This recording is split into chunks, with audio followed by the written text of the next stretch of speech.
It was an organized march. They said they were going to continue marching. Didn't really give a clear indication about where they were going. So we're not sure. There may be larger protests at some point in time, other parts of the city, of people that are walking around. So if you are going to be driving downtown, you may run into some of them out there.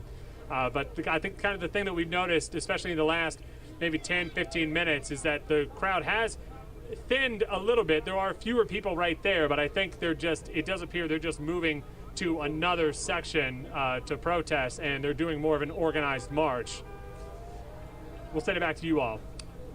Ryan, one of the things that makes protests like this oftentimes dangerous for law enforcement is the fact that there isn't a collective leadership.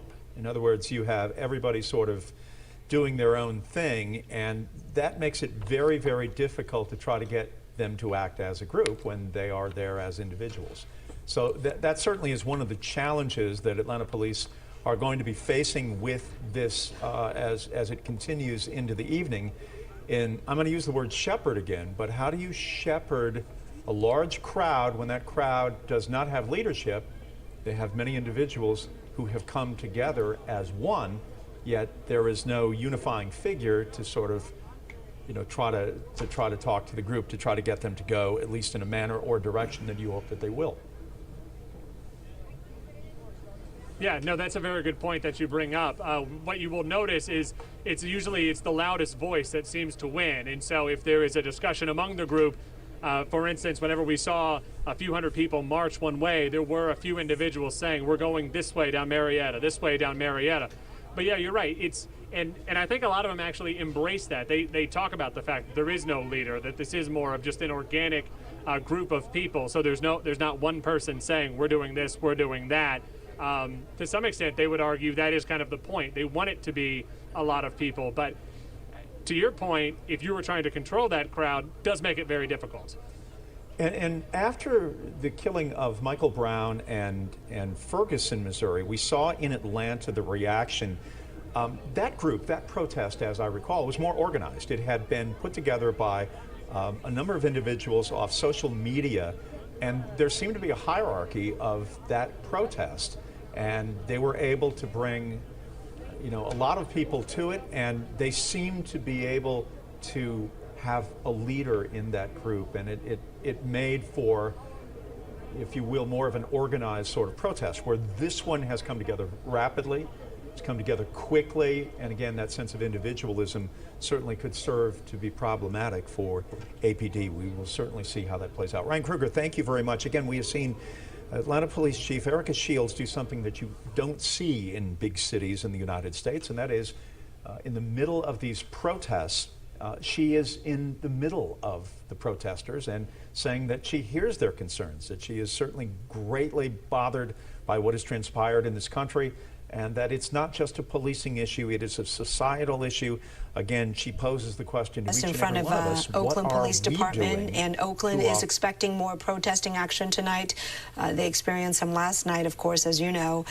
So it remains to be seen the size of that particular crowd, but it is a day of expression in cities all across America, different places, including Highway 101 here in San Jose. Yes, and it's worth pointing out that the arrest of that Minneapolis police officer, Derek Chauvin, charged with third-degree murder in George Floyd's death, today, that arrest today and charges filed, did not diffuse may not be the right word, did not dissuade protesters from still coming out here and around the country and making their point.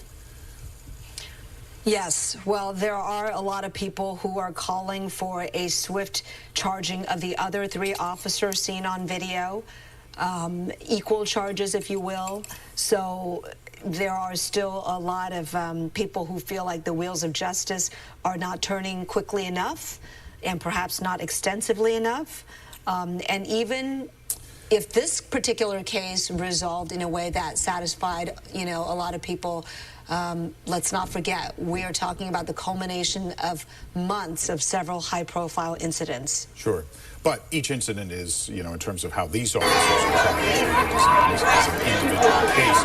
And legal observers would probably say that charging the officer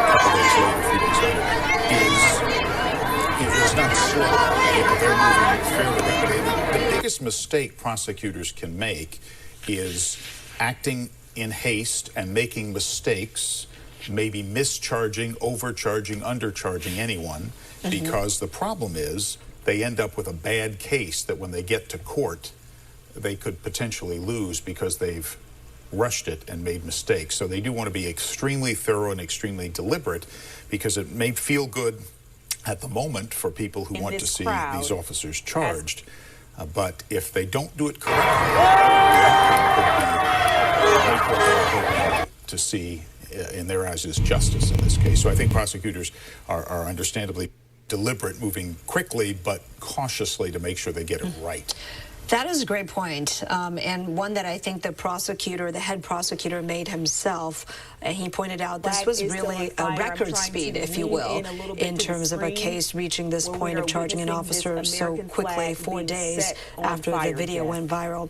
You are looking live now at some of the cars that have been in front of the CNN Center, as we have for the past couple of hours. And again, the flag burning. If you are wondering about, is that legal? Is that, you know, is there an ability to do that as an American? Can you do that? In 1990, 30 years ago, Congress passed the Flag Protection Act to outlaw knowingly right off the freeway. Yeah, so their protest is not over yet by any means, just the part that's on southbound 101 for the past hour and a half or so. ABC 7 News reporter Amanda. There have been other attempts by Congress to legislate burning. Del Castillo is live from our bureau in San Jose. Amanda, you can give us a little bit of a breakdown on how things started there where you are. Confines of American law. Yeah, so Dan, Kristen, we know that the protest here in San Jose has both been active and live for the last 2.5 hours. It started at 2 this afternoon, and we've been following developments from Sky 7 just as you have. Now, what we saw at the start of the protest was a peaceful march through downtown San Jose to and past City Hall. Of course, a diverse group of people echoing the message, no justice, no peace. Then shortly after 3 o'clock, a little more than an hour and a half ago, protesters entered an on-ramp, stopping traffic on southbound 101 at Santa Clara Street. That was the exit. I should note that for the most part, it has been a peaceful march. What we've been noticing and witnessing in that time, we have witnessed instances of aggression, though, frustration between drivers who have been stopped and protesters. At least 2 cars damaged. One man seemed to have pulled out what looked like a crowbar to smash the back of one man's car. Another protester used a skateboard. But again, just those 2 instances of damage that we've witnessed. Incredible for a crowd this size. We've also been following Facebook Lives of those on the ground. Protesters are responding to criticism from people. People asking why cause such an inconvenience on our roadways. Those protesters answering that their efforts previously have all fallen on deaf ears, so they are taking this measure, as we've seen in the last 2.5 hours. Now, huge development in just the last 10 and glass and different kinds of objects that have been hurled toward them. And a couple of hours ago, there were fistfights involving the Atlanta Police. Minutes, that crowd was moved off of Highway 101 southbound. They are still convening. We're still following on Sky 7, and you can still see crowds. That's something that we're following. We're going to be following development as this protest continues. For now, reporting live in the South Bay Bureau, Amanda Del Castillo, ABC 7 News. At what point does Atlanta Police shields? Thank you so very much for that update. The situation in San Jose. We take you live back there near the freeway on-ramp, which have been closed due to the fact that protesters protesting the death of George Floyd in Minnesota have taken over 101, shutting it down in both directions near Allen Rock for about an hour. And they have not. Indeed, and they have moved off the freeway, but they're gathered on surface streets. And at the height of it, there were about, Kristen, about 300 protesters. At first, about 2/3 of them left, and then the final third, within the last 20 minutes or so, moved off the freeway, allowing traffic on southbound 101 to start inching along again, although a number had gathered on an overpass on the highway. So it's been, I wouldn't describe it as a tense situation, just an intense situation. Well, oftentimes there was very little it's human violence waste. or problems. A couple of windows And broken it's out. chemicals, Everyone it's seemed any to means to stay try relatively to, calm and peaceful. Drivers hurt, kept their embarrass, distance, did or not to get annoy. impatient, and a few cars were let through by protesters. Those circumstances we don't know, but presumably they said something to convince the protesters that they really shouldn't be held any longer. And now, of course, we wait to see what happens as the afternoon and evening continues, because there will be protests. A protest scheduled in Oakland tonight. There'll be protests in other cities around the country today and this evening as well. And we can show you some video from earlier. A George Floyd protest in downtown San Jose. That is where they started. They gathered there and marched through the streets, again, peacefully, carrying signs, remembering George Floyd, Black Lives Matter, All Lives Matter, walking onto the Freeway 101, and eventually taking over and shutting down the freeway, a situation that has now ended. CHP having succeeded in getting the protesters to walk away peacefully after making their point, with apparently, from what we could see, nobody injured, just a few broken windows, but for the most part, it was a few. And again, we're seeing people.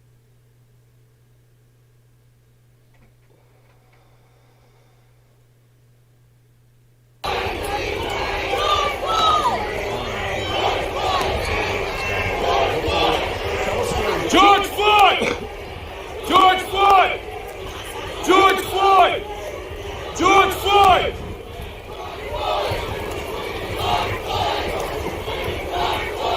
You are. Give us an idea exactly where you are in the city. So we're across the street from the CNN building, and as you can see, we're going to turn right there right now.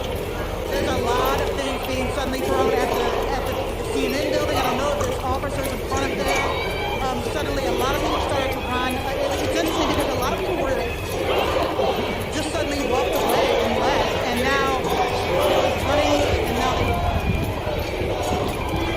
they started throwing things, and there really seems to be a lot of, you can't see exactly what's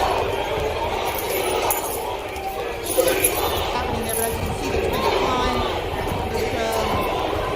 There seems to be a lot of emotion that is rising right now. This is kind of happened every 20 minutes or so, where things calm down for a long time, and then suddenly the emotions will rise back up, and things will start being thrown, chants will start happening. You see all the vandalism right there on the scene and building on the glass and on the sign there.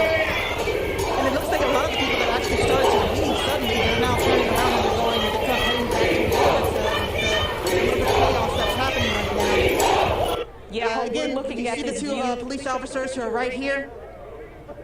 We're looking at this view from above, Go ahead, and I Aisha. just wanted you to know that the view that we are seeing, there are a couple of law enforcement officers now right in front of the CNN building because the window has been broken.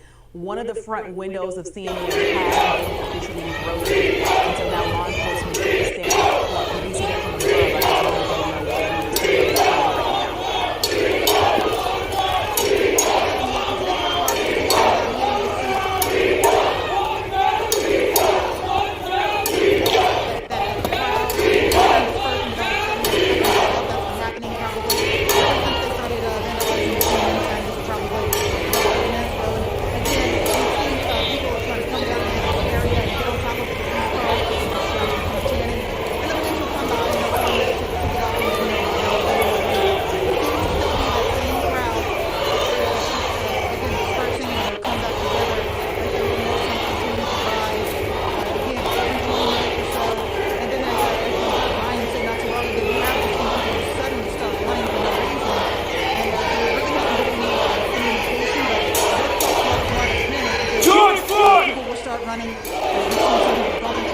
George Floyd!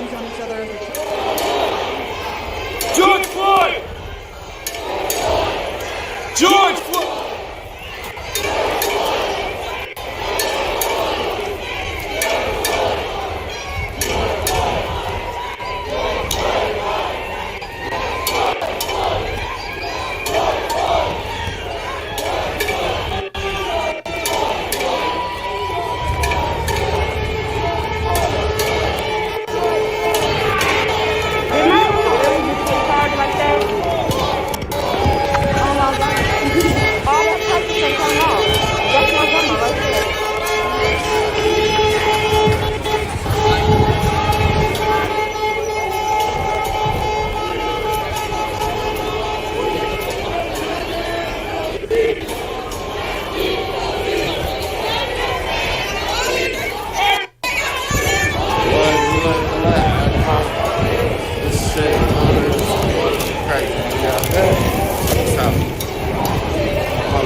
23 minutes until the curfew starts.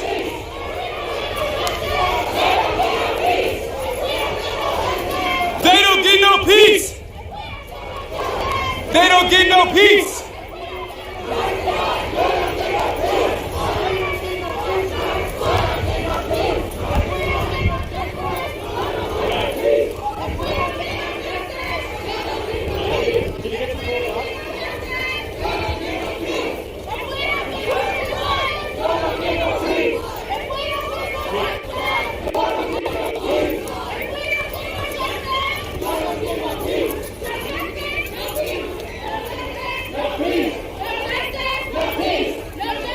No peace!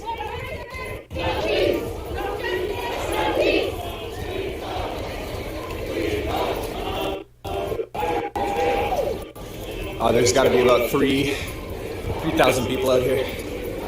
The line seems to be endless.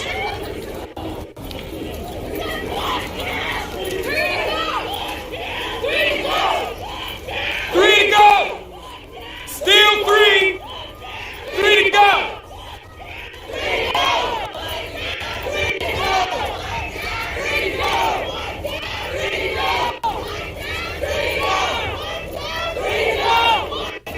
Three to go!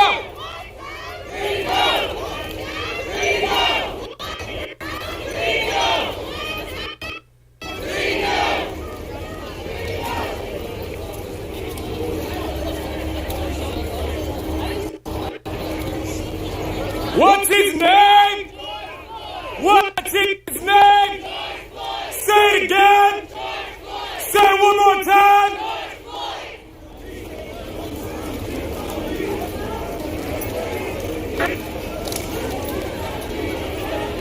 We gotta take this motherfucking pirate shit.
Yeah, I'm holding my hand up. My hand, man.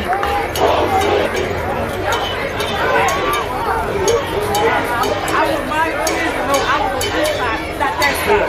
That's not perfect. This is both. You ahead, nigga, right? You ahead, nigga. Stop. There's no stop. There's no end to this line back there.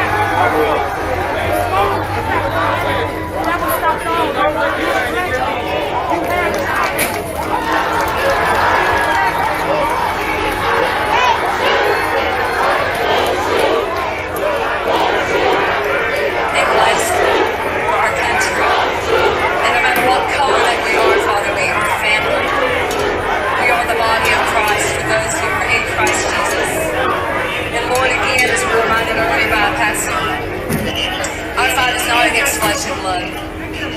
It's against principalities and powers in the heavenly places. So let us, as God has given you and I the authority over principalities and powers of darkness of the air, to take that authority, to bind the spirits of darkness, to pull down all wickedness, and to pull down the spirits of murder and hatred and bitterness and strife and unforgiveness, and let us learn to enjoy the life that God has given us through the love and the power of Jesus Christ. And you and I can do that not in our own strength, but in the power of the Holy Spirit, who God sent to live inside of you and I. And through His power we can, and we will love one another as we yield ourselves unto a mighty God. Be blessed. And when you lay your head down tonight, pray for your enemy. Pray for those that persecute you and despitefully use you and I. Because you know, God says we don't touch his heart until we love the unlovable. Even the sinner themselves loves the unlovable. Loves those who are lovable. But let us make a difference and make the change this world needs. And sometimes that's being quiet and not saying a word, but can say a good word. And listening to the Holy Spirit and then speaking the powerful words of God through love. God bless you and thank you so much for being here. And thank all the ministers for being here, all of our officers. God bless you. We pray for you, Dave.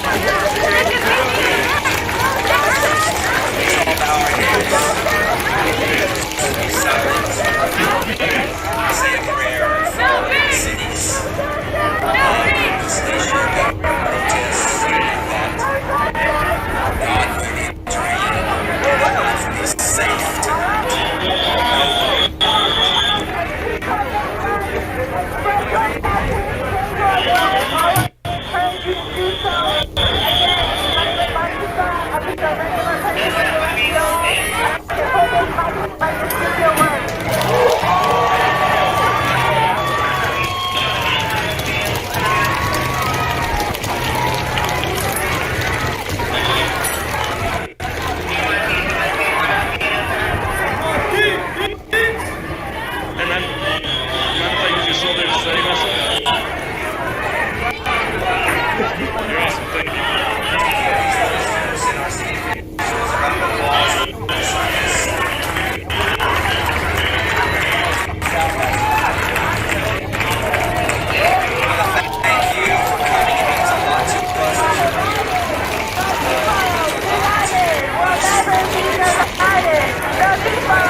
in uniform, military uniform, and many of those officers are special duty with the fluorescent shirts anymore. Units have or we changed? Have we shifted here? SWAT as you team can members see, this looks more of heavy armor. Oh, yeah. It looks like they're, yes, it looks like they may be going to possibly Plan B. I mean, I don't know that, but that was a really good observation. Those that were wearing those yellow jackets, those fluorescent jackets, they have now moved to the rear of those armored vehicles.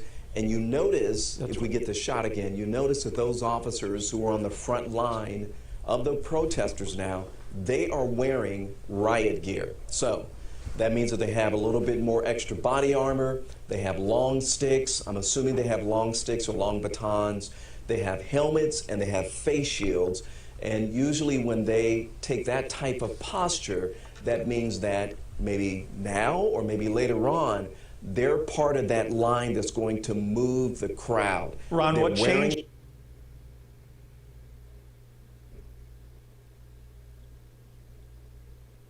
The armor, the body armor?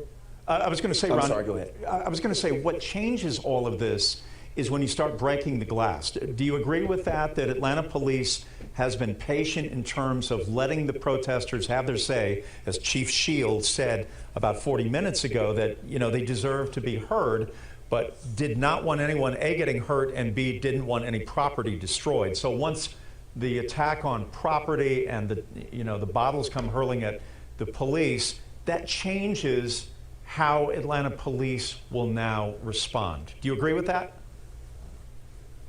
Oh, I absolutely agree with that. And I noticed this too, Jeff and Aisha, when we got that shot in front of CNN, in front of the logo there. At first, they were just regular police officers. And then, Aisha, you pointed out that there were officers that appeared to be in uniform, military uniform.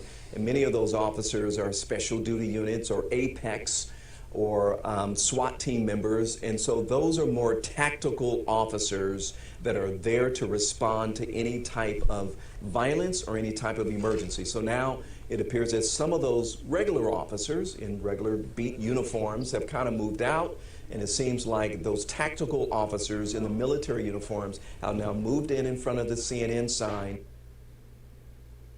And then on the other flank, on the other side, right there in front of the protesters, in front of the military trucks there, you see them in riot gear, helmets, face shields, and additional body armor, and in most cases, long batons to begin to move that skirmish line down the street and move the crowd along the way.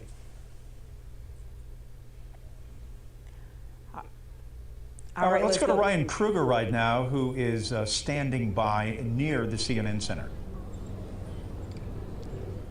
Yeah, and we actually have just confirmed with Atlanta police that one Atlanta police officer during the protest was pushed to the ground and did sustain minor injuries. They also believe that pepper spray has been used several times during this confrontation, but that is the only injury we have heard about right now. So let's show you kind of what we are seeing right now. All throughout the afternoon, this entire intersection of Marietta and Centennial Olympic Park Drive has been full of protesters. There are fewer protesters in the street. The others have either left or they have gone up closer to the CNN Center to join that area. We've also noticed several of the APD cars. This whole drive, Centennial Olympic Park Drive, the entire drive was full of police cruisers. Several of them have started to pull away. Not entirely sure what is going on there. We did just hear from Atlanta police that we have seen water bottles being thrown at them. They tell us they've also had eggs thrown at them, as well as other items as well. Thankfully, though, they say so far just one minor injury that they have received. They are hoping that they will remain relatively peaceful and that they will not have to move in and do further arrests. Every few minutes, you see this huge crowd that's right there in front of the CNN Center. Every few minutes, you see a lot of activity going on and people starting to run, and we have heard bottles being thrown. We have heard glass breaking up. We do know that it does appear that a window was broken up there. We know that some people in that crowd have been injured with minor injuries. Some of the glass shattered and did hit them. So that is kind of what we have heard for right now, and it's unclear exactly what's going on. There are a number of people that are seeming to walk away. But this is by no means ending at this point in time, Jeff. All right. Thank you, Ryan. We have received from Sergeant John Chafee of the Atlanta Police Department an update, an email on what is going on here at the CNN Center through the eyes of APD. And they say, quote, "We continue to monitor protesters on Centennial Olympic Park Drive near Marietta Street. The demonstration began peacefully, and then upon returning to Centennial Olympic Park, the majority of protesters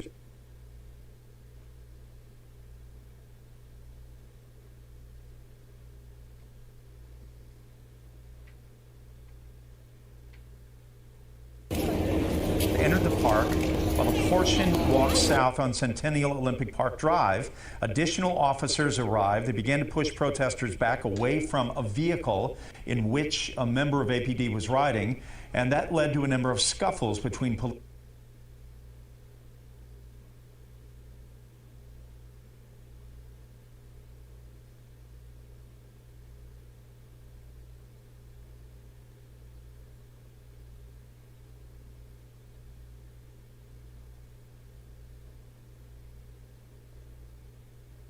and protesters. One officer pushed to the ground, sustained minor injuries. It does appear pepper spray was utilized several times during the confrontation on the officer.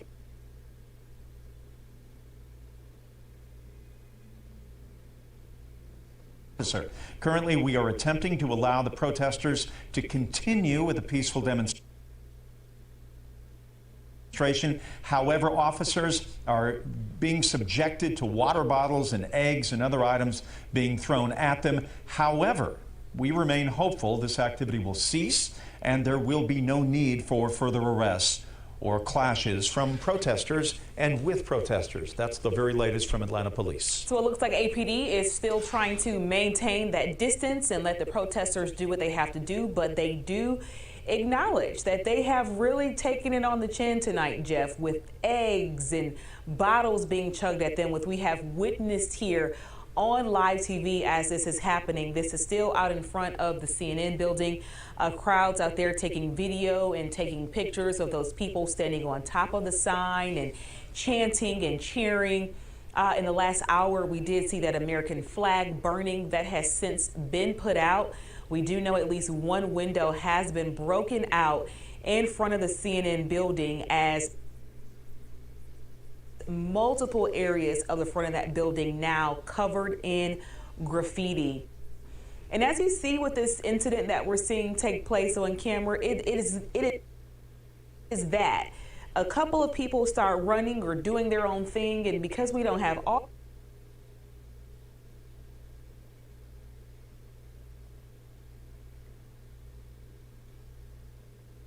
audio on this, we can't speak to exactly what's happening there on the ground, and that causes, these different pockets of people to start running away, or, they did admit that pepper spray had been dispersed a couple of times out there as well. So that could also be a part of what's happening. But now we see officers moving toward whatever took place. That's the first time we've seen a response from APD at all during this. And even in the midst of glass being broken at the front door of CNN there on the bridge there, we have not seen that kind of reaction. So this may be an arrest in progress right now. We'll keep an eye on it. We'll see if we can zero in on that as we take a look at the crowd right now. Looks like someone is on the ground, Jeff. It does look like they have someone on the ground right now. So you're right. This could be another arrest in progress. As Chief Shields said, she did not want that to happen.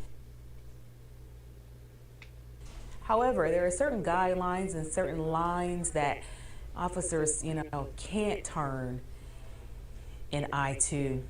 More running and more chasing happening here as people are probably trying to evade being arrested. Again, when you think about mass protests in the United States, they generally have had a sort of leadership ladder, a group of people that have been in charge, that have organized it, that have sort of done the call to arms, if you will, of people coming together and protesting social injustice or what they believe needs to be changed in the country.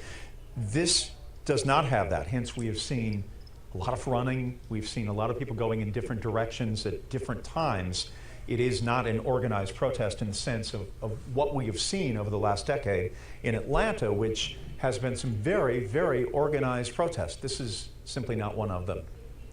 Yeah, earlier today we did hear from someone who referred to themselves as an organizer, and even that person said that they were, very shocked to hear or to see the response and how soon that flyer came out, and they were shocked to see how big this crowd was. So even if it was organized by a particular group, I think this crowd really overtook that. Yeah, and ultimately I think it makes it very difficult to try to disassemble the crowd as well. I mean, from a policing standpoint, you have a much more difficult job ahead when you have so many people that are sort of thinking on their own and doing their own thing, so to speak, in this, about, how do you get them away from the street without arresting them? How do you get the message to them that, yes, their voices can be heard, but at the same time, it cannot go on indefinitely in the streets of downtown Atlanta? That's one of the questions tonight, and certainly it is one of those things that we continue to watch,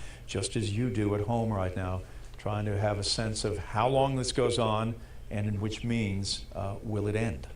And we have some tweets coming in tonight from Ambassador Andrew Young, who says, "I'm very concerned that the conditions may get out of hand as night falls. We don't need that. The smart thing to do is to take this energy and channel it into getting out to vote. We can bring about changes. I am very proud of Chief Erica Shields being down there in their midst. Our police officers are very disciplined and well trained." Ambassador Andrew Young goes on to tweet, "I did my demonstrating for many years. If I wasn't so old and weak, I'd be down there with them now." That is the latest coming in tonight from Ambassador Andrew Young, supporting them, but also giving them a charge to channel that energy to get out to the polls and vote for the change they want to see. And the mayor also has spoken as well, saying that as a city, we're better than this, and urging protesters in downtown Atlanta to steer clear. Jeff, I'm going to jump in right now where you see this person that vandalized this police car. They are stomping on top of it, jumping on this windshield that has been caved in right now. We are seeing this happen live. No idea what led to this. You see those gates being thrown. This is the most intense thing that we have seen in this protest right now, with these police cars being vandalized, windshields being busted out, people running all over the place, throwing objects, police cars now under attack. I guess they were there initially to try to block off the crowds, but now the cars are under attack. Jeff, let's go to Hope Ford on the ground. Hope, what can you tell us? Okay, so people are telling us that they were just in there and it was pandemonium. They're saying they were telling us don't go any further, don't go in there. And as you can see, they're getting on the cars now. They're starting to stomp. It's okay. So we're gonna move a little bit away so that we have a lot of people who are shouting vulgarities. But you see that it's kind of starting to get out of hand now. Those emotions are overflowing, and there are people who are now they're starting to chant really heavily. They're tearing up the gate. I don't know if you can see that on the right side of that. But they're really starting. Okay, we're going to back up a little bit. They're really starting to kind of bang on those police cars right there. And the crowd is moving back. The crowd is starting to move back as they're starting to beat on all of those police cars. There are a couple of people who are, kind of egging them on. But for the most part, there's a lot of people who are in shock and who are starting to back up from what's happening. We haven't seen any police cars. Okay, there's right there. You can see him, he's banging on it with his arm. They're stomping on it. We haven't seen any police officers right now, and it seems to be just continuing to move to all of the police cars. Things kind of starting to get a little bit out of hand as those emotions are continuing to rise. And as that crowd is kind of moving back towards all of the police cars that have been lined up, you can see right here, that police car is completely broken. The glass broken right there in the back. People just walking all over them.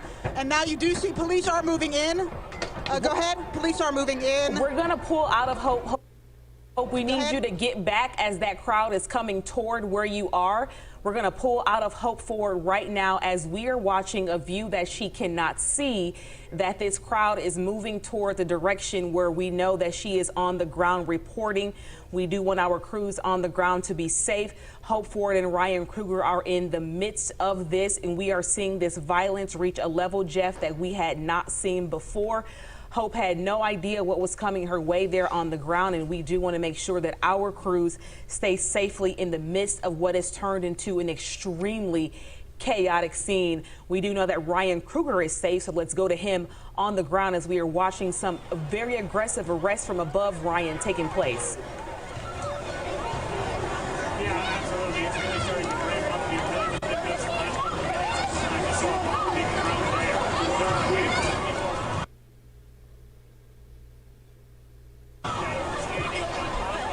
All right, this has changed here in the last 15 or 20 minutes. We have seen, people milling about most of the day, most of the afternoon into early evening. But as we have seen oftentimes in these kinds of events, the more, and certainly the mayor has addressed this, certainly Ambassador Young as well, that as the evening progresses, many of these kinds of events can escalate toward the sort of violence and destruction of property that we are seeing in the form of the front of the CNN Center and now certainly at Atlanta police cars. Now, the amount of chaos that we see right now, at least from our view, it's very tough to discern protesters from police at this point. You just have a lot of people that are in the midst of a slow movement and a lot of pushing, a lot of battling right now in downtown Atlanta, and we will see where they are trying to push the protesters too. We see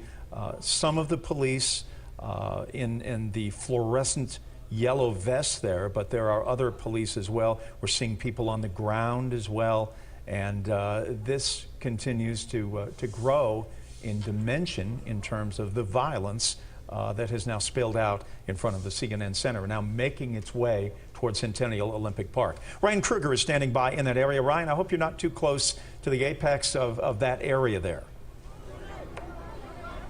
Well, it's all coming our way, that's for sure, Jeff. So we just a second ago, we saw someone on top of a police cruiser with a skateboard and smashing the lights on top of it. We have seen just a couple seconds ago large puffs of smoke that were coming up. Not entirely sure what it was. It was a lot of smoke. People were starting to say that it was tear gas, and actually you might be able to see that right now. That smoke is coming up, and behind it, up the road, that is that armored vehicle that is starting to move closer, and that was just a pink smoke bomb that was thrown up in the air. So things have really started to take a turn here. Every few minutes, some of the protesters on the outside start to run across the street where we are located. But right there is a very dangerous place to be right now. That's going to be on Centennial Olympic Park Drive. It's going to be closer to the CNN Center. We are right by Centennial Olympic Park, but it is certainly descending into quite a bit of chaos right now. I just saw more bottles being thrown than I can count right now. It is really taking a turn. You see this pink smoke that's everywhere in the air right now. White people too. They are fucking shit up too, so just make sure y'all know that. We apologize for any of that profanity you just heard right there. But it is certainly turning into a very chaotic scene here. I'm not entirely sure what that... Yeah, we're going to move our gear back here right now. So what I'm seeing right now is a lot of pink smoke in the air. I'm not entirely sure where that came from.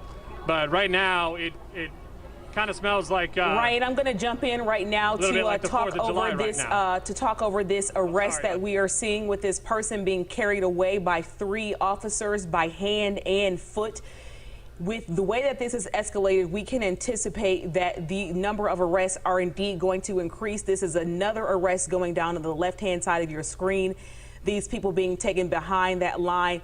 A third arrest there on the further left side of your screen, where these people are being taken away in zip ties or handcuffs as a result of these actions that we just saw that really broke out, with people jumping on top of police cars and vandalizing and breaking out the windows and using gates that were set up as partitions to break out windows. We have zoomed in right now to show you just how severe the devastation is on those police vehicles. Glass broken out, the windshields are just completely damaged. Officers now, since that crowd has dispersed, they're sort of assessing the scene to see what has happened. So now the protesters have been pushed away or ran away. At least 9 cars from APD have been damaged. We are being told right now 9 APD vehicles at least, windows smashed out there that we are seeing from above. So now police are assessing what's happening as they are also making a higher level of arrests out there tonight, Jeff. All right, we continue to watch this unfold now as we have an overhead shot here with Sky Tracker, and that's the mobile police unit, the command center, where they're making many of the decisions, perhaps most of them. We're seeing a protester is now on the ground. I would believe that they are getting out zip ties to arrest. And let's see if we can pull back to get a broader view of what we're seeing. And now on the right side of your screen, we're seeing more people running. Again, that's toward Centennial Olympic Park and that Waffle House that's over there. Jeff, people are actually having the police shields in their hands. I'm not sure if that's something that they purchased, but citizens have police shields. Let's go back to Hope Ford on the ground. Yeah, you're right, Aisha. There are a couple people. There's one right there. Get off! We just lit. Y'all firing this nigga. We stressing that because we get irritated. That's all they ever do. They just fire them or put them on a leave of absence. They do nothing else to them. We need justice. We have to get justice. We need justice. We can't take this any longer. Murder is murder. Murder is murder. Black influencers. You know, Martin Luther King, Malcolm X. You know, it's starting to get to that point where, you know, loud bangs are starting to happen with the tear gas, and everyone started to run towards this way. And then as soon as that kind of died back down, they're rushing right back in there towards those cars. And you can see right there, they're setting small things on fire right there in front of us right now.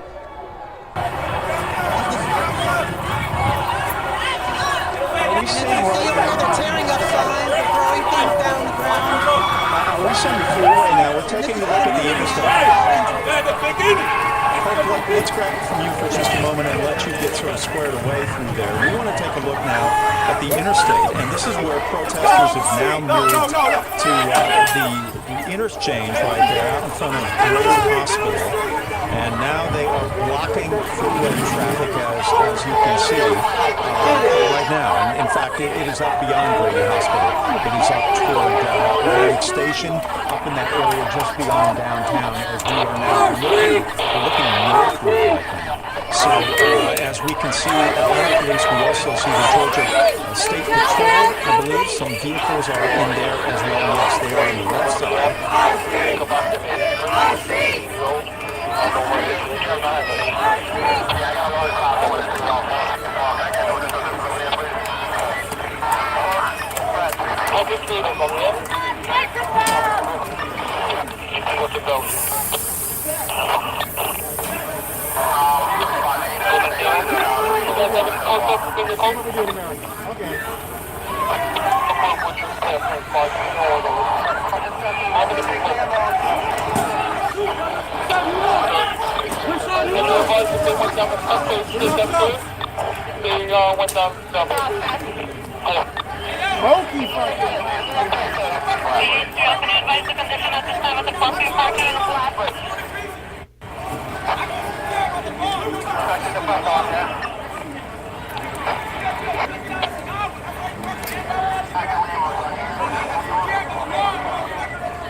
That has been started.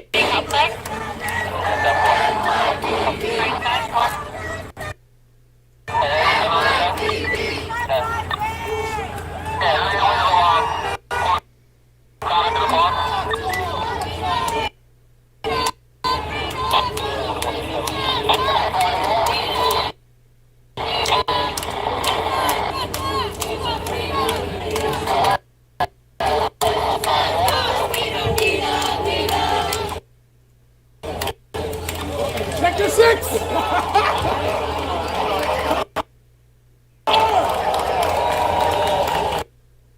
Anyone joining us for a protest here in Barclays Center, we witnessed police car being set on fire, objects thrown at police as well. I see police here now with shields here. And some folks who are standing on barricades.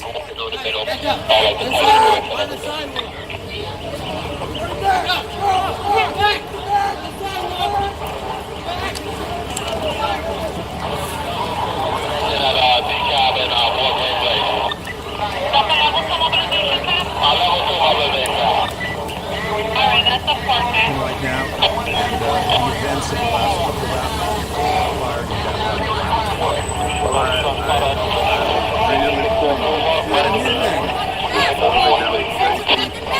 couple of hours,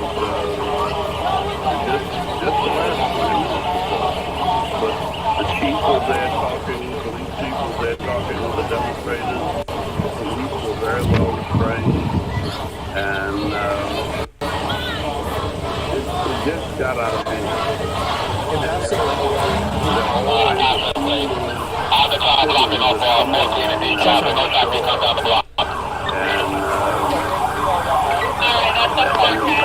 And they have really ruined the demonstration, and they've done a lot of damage to the city, and I hope that who's doing this and track them down, and they need to be arrested. do you have any message that you would like to share with young people that are frustrated with the police who are planning to go to a protest like this? Is there anything that you would like to say to them in your experience in the American civil rights movement? The quieter and calmer the demonstration is, the more powerful and effective it is. We were with the Klan that was acting worse than this and beating us up. They came down and marched through the community. We sang and welcomed, and the power of people being able to hear publicly was one of the things that swung the Congress to vote for the civil rights legislation. Everything that they are enjoying down there, we fought for. First time I was arrested in Atlanta. Very polite, and the officers were very polite. Question I asked Mayor Liccardo a few minutes ago. When you look at the video of George Floyd, when you see that video and the police officer and his conduct, what goes through your mind? You know, in a country that's already divided right now, civil rights movement that's never really resolved or been resolved since a week after civil rights wounds. There's bigotry among the minority population, and unfortunately, sometimes that evidence is felt, you know, even in good institutions like our police departments. And like you said, in this day and age, the nation is traveling so fast and so rapidly. There's no hiding it anymore, and you know, people only have so much of that reality before, you know, outrage and protest and the democratic process starts. There's a crowd there screaming about it's going to be something. Not sure what they're screaming about. To the next level of the rights in this country, because these words are very deep. Painful advance. That's a good way to describe it. It occurs to me as well, Dave, that this is a reminder what happened in Minneapolis. You know, we've had a couple of very strange months, and you made a great point that we frankly should have made, but a great point that people have really been stressed out by job loss, loss of income, businesses closed down. It's been a very challenging time, and then this happens. But it occurred to me, as we discussed here earlier, that so many people around the country have been united in this shared experience of the shutdown and protecting one another from the coronavirus. And then this incident in Minneapolis shakes us back into the reality that, well, we still have real issues in this country to solve. And it was sort of a bucket of cold water, I think, to remind us that there are still deep problems.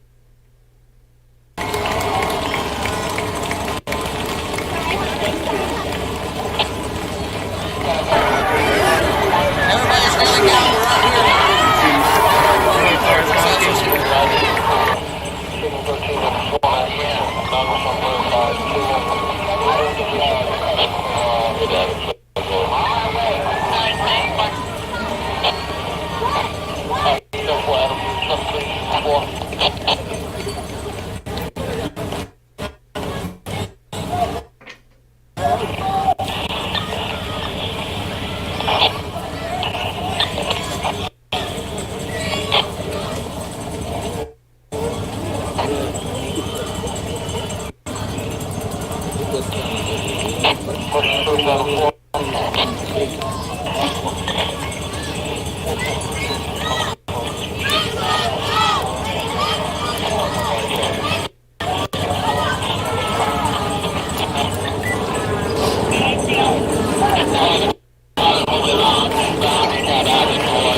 out here.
That ambulance right there should have the officer with the broken leg, from what I heard.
Now that bus has folks that were arrested from the protest here.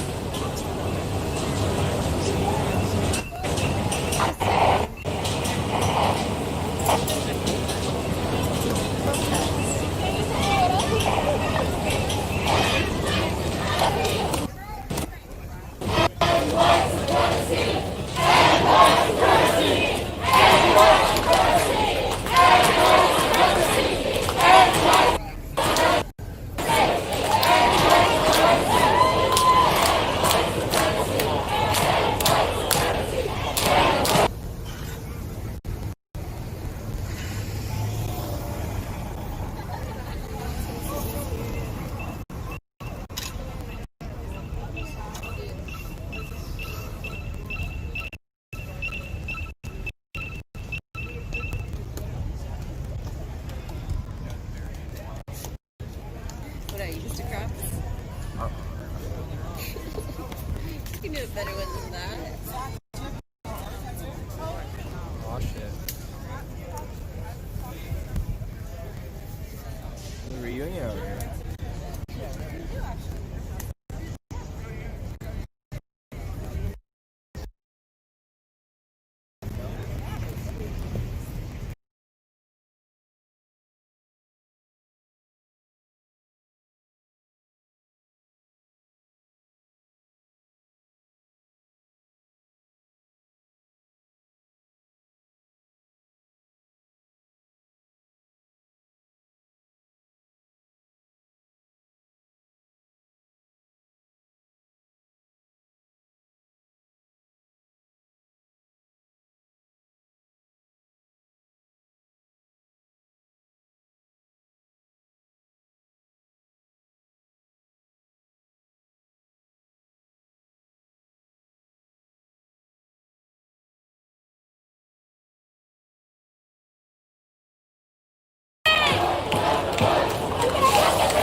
thrumming over there.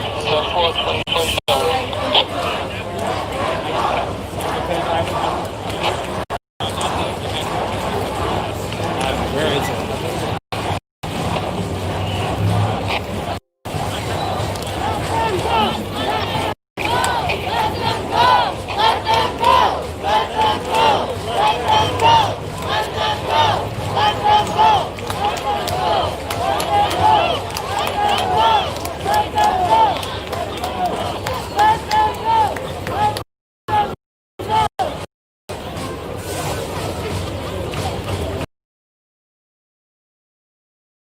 Reporter also being Black and Latino descent. Officers arrested him even though you could see him on camera saying reporter, and you know, he was completely peaceful, and they took him into custody even though he said, you know, I'll do and be wherever you guys want me to be. Certainly could be why they're in front of the CNN building, Christian. It's a good point. But as we've been saying, as you look live on the left side of your screen here at home in San Jose, and on the right again, Atlanta, Georgia, there are protests all today.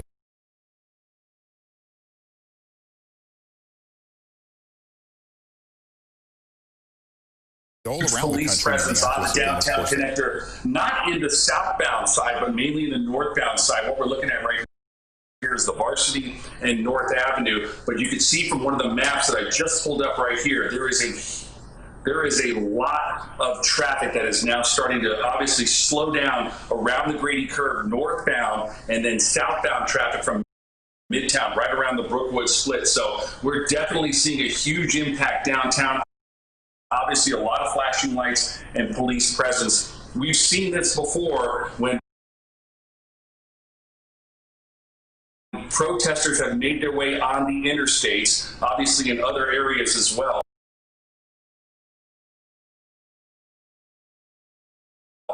It looks like APD, probably Georgia State as well, are trying to prepare for it, but there is a huge presence. They're letting the traffic go. That's interesting that they are letting some of the traffic go. You can see the southbounders are definitely slow approaching Williams Street.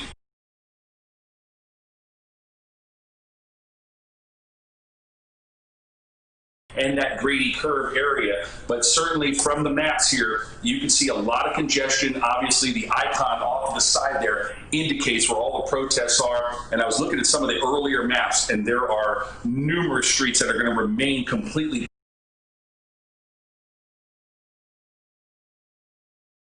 blocked off for a while, but certainly a presence right now on the downtown connector itself, not impacting I-20 or 75-85 at the Brookwood split, but a huge impact on the downtown connector, not only southbound, but northbound. Obviously, if you're listening to us, if you're hearing us, you're watching us online right now, avoid this area at all costs, because this is probably going to get a little bit worse, especially as the night starts to fall. But you can see, in fact, it looks like a new icon just flashed up. On the top of my screen here, you can see that blue barricade. That indicates that police are more than likely going to stop traffic flow on the downtown connector. So that's going to be a big deal right there. We're going to keep in touch with all of this. You can see from another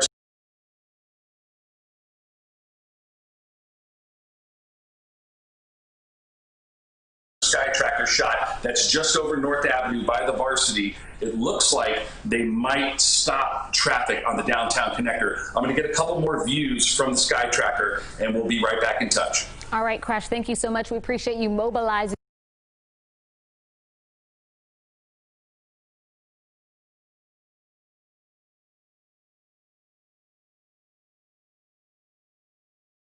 So quickly. Earlier in the evening, we were warning people to stay away from this area of downtown, and now that warning has expanded out to the northbound lanes of 75-85. Again, that is near the Georgia Tech campus and the Varsity restaurant, and Crash saying that it looks as if they may have to shut down more lanes in that area. So please avoid it if you can at all, as well as some of these downtown areas near the CNN Center and Centennial Olympic Park. Again, this is a view from that area right now where we have been monitoring this ongoing protest here in Atlanta since about 4:15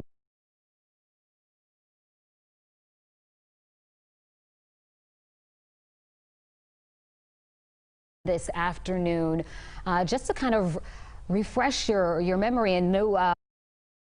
Well, we'll get to that in just a second. I'm hearing that Hope Ford is now going to join us live with her view of what she's seeing. As you're hearing now, they are ordering people to disperse. They're ordering people to disperse. And as I was saying, that audio device will send out a signal that makes it just painful to stay in the area. They have tested that device, and people are, of course, getting concerned. But overall, this is by no way, it is no way calm. Oh, I see what looks like a scuffle over there. Looks like a crowd of police had to respond to someone. Oh, okay, there we go. There's some tear gas going off, and some rubber bullets fired. I see the projectiles going into the crowd, up to the police. Yeah, the standoff goes on.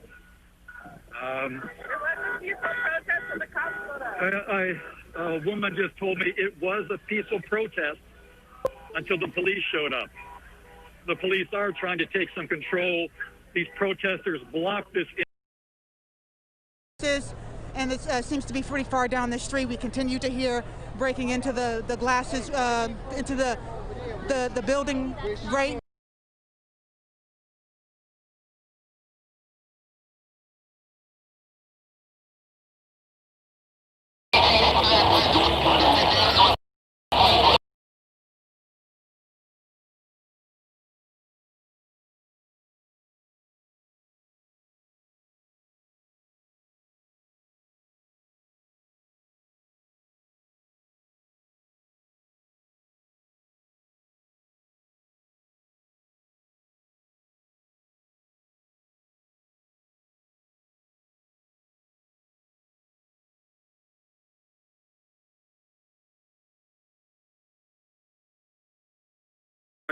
Yeah, now more police look like they're moving in. Dan, thank you. Keep us updated there, and stay safe, obviously. This is what, this is what we were worried about as things escalated today, as tensions rise. And most of the protesters have been very peaceful, but some have seemed to agitate the police, or at least try to provoke the police. And now police seem to be responding. Dan, what's happening? What are you seeing now? Well, I'm seeing that the police are again giving another warning. They are saying, they are repeating, this is an unlawful assembly. You have to disperse. These people are not budging. They are here, it looks like, for the long haul. They're holding their signs. Some people are cursing back at the police officers. I got to say, the more people are arriving, it looks like. So it's kind of an ebb and flow. The police will have their show of force. The protesters leave. The show of force stops. The protesters come back. So it is a very tense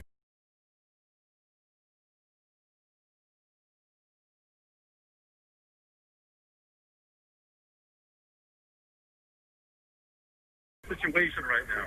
Dan, is there the sense that it's building towards something? Because we saw a line of police on the move in unison, and then we saw a huge, collection of police motorcycles suddenly arriving at the same scene.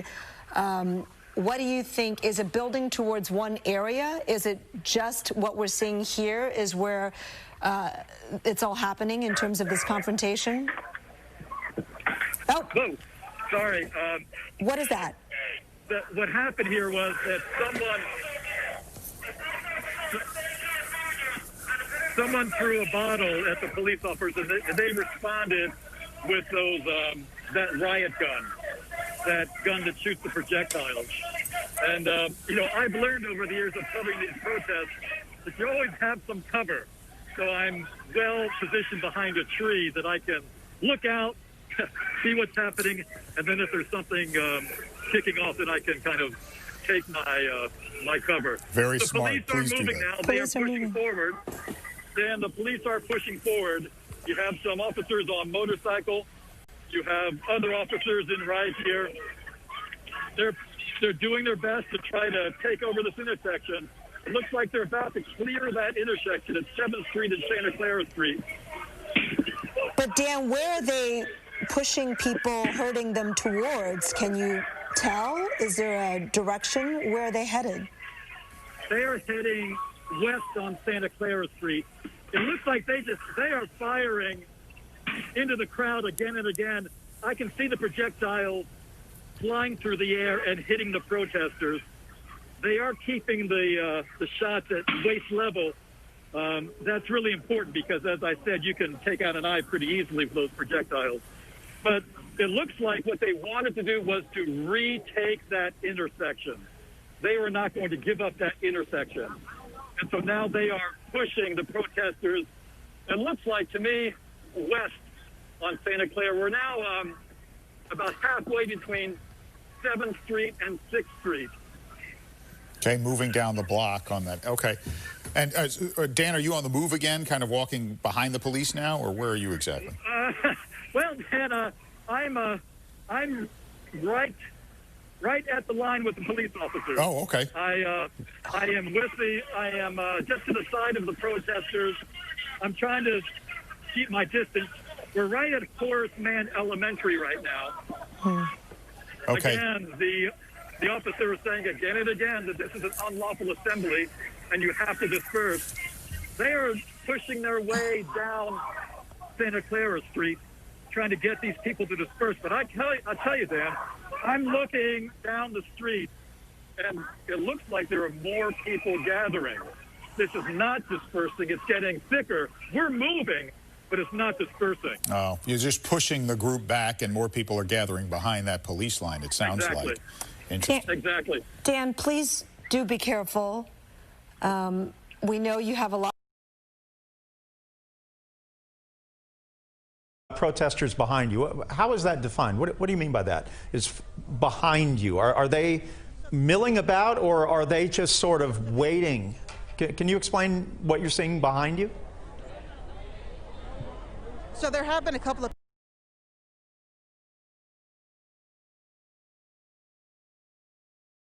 people you just to kind of show, and there is a police line over here as well. These are all the people who just have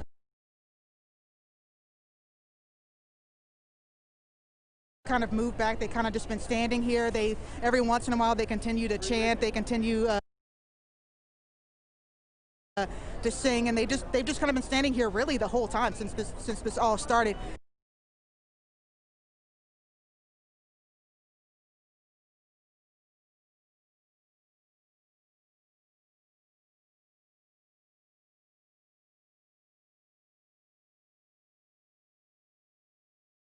And they haven't really moved. A couple of people have come out of that main group over there to join them over here. And I again apologize if you heard any profanity there, but they've come back over here. And again, they're still peacefully protesting by just holding up signs, which is just quite a sight to see that this is happening right here. And then you literally turn around and you see military, and we actually just see a bus just pulled up right there. Right behind the two military-style vehicles, you see a large bus that just pulled up. So it's quite a contrast to see people on one side that are holding up signs with Black Lives Matter, and then you turn around and directly on the other side, you see that this crowd has kind of gotten out of control and that businesses are being broken into, and that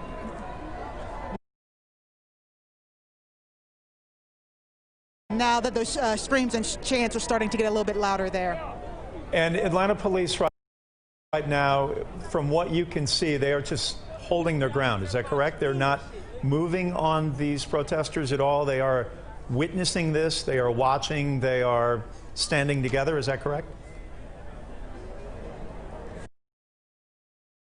Yeah, so just a few minutes ago, they did kind of push this crowd back right onto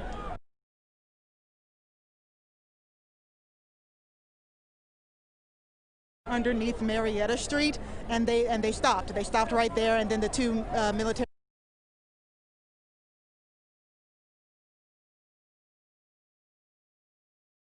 style vehicles pulled in behind them. But right now they're not moving. They're not really trying to push anybody back. And this is what they've really been doing for the past couple of hours. They've been slowly, just a little bit over time, they've been moving a little bit farther up, because if you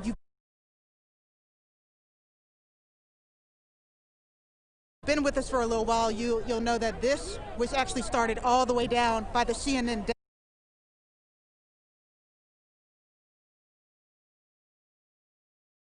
deck. That's where they were originally. All right. And now they pushed back all the way to Marietta.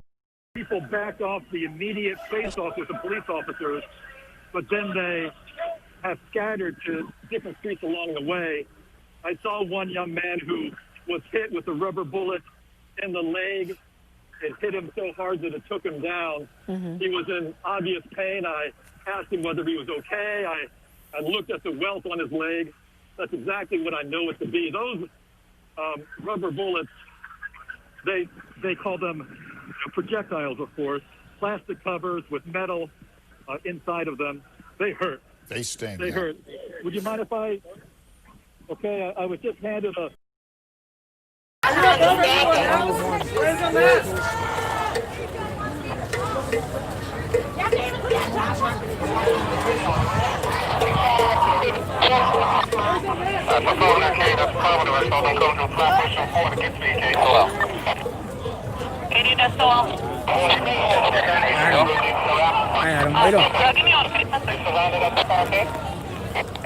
So there's another group here closer towards 4th Avenue.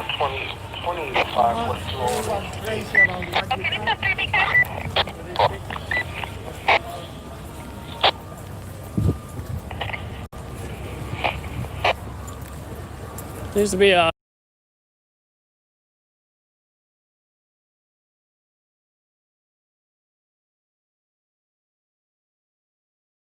line of police here, closer towards 4th Avenue.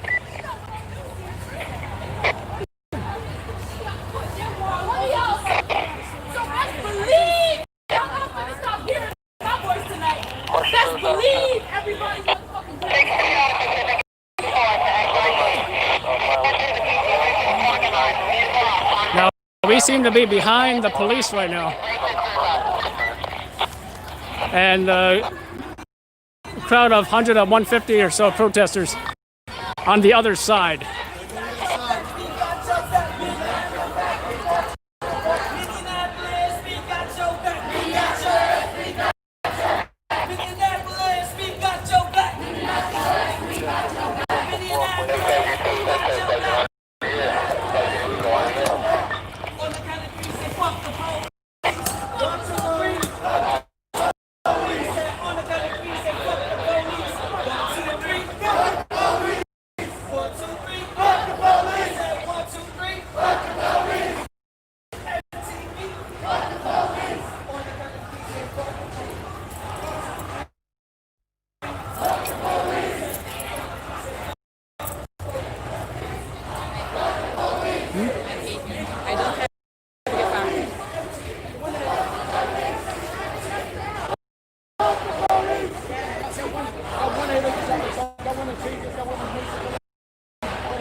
Because you kill people. Not kill people and only get fucking 20.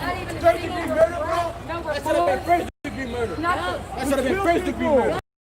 That gave him third degree murder for what? Because I'm protecting these fucking criminals.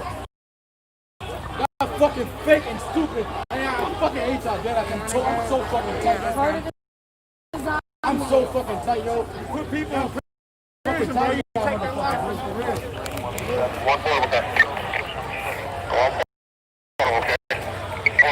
One of the protesters stated, "I am so effing tight, yo."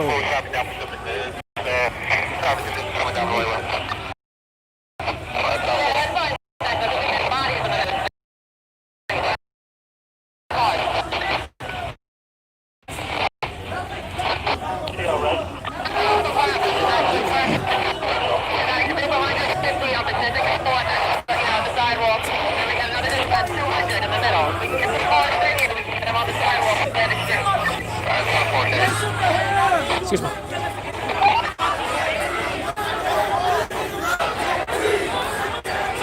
I can't breathe! I can't breathe! I can't breathe! I can't breathe! I can't breathe! I can't breathe! I can't breathe! I can't breathe!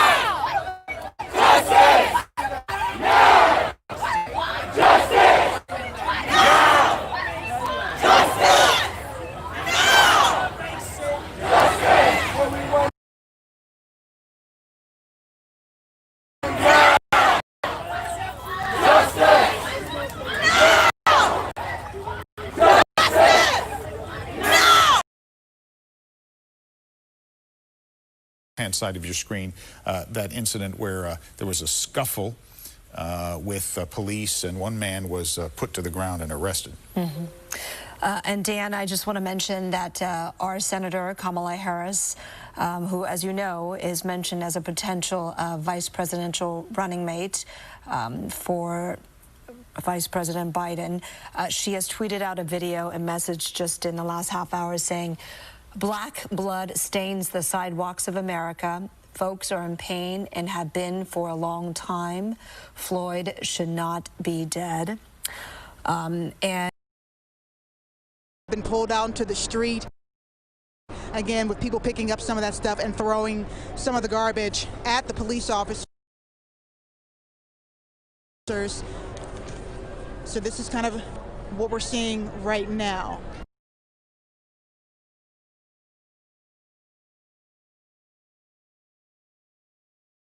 Hope, we did have a bit of an aerial, so we did see that crowd maybe jumping, you know, speaking with one another near the restaurant near McCormick's. Give us a sense, do you have any idea, can you tell if does it feel as if the crowd has thinned out any? I know one thing that we've been seeing throughout the evening is one group here, another group there. Does that seem to be coalescing at all?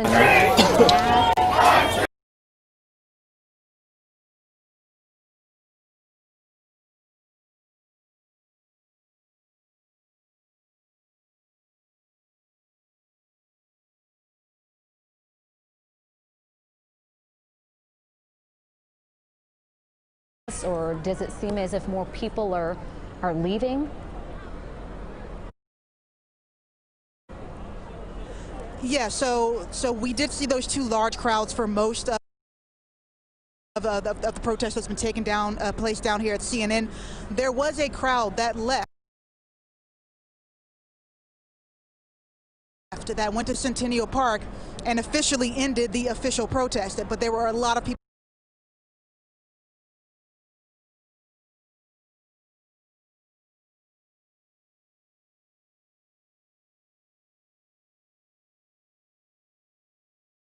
that stayed out here.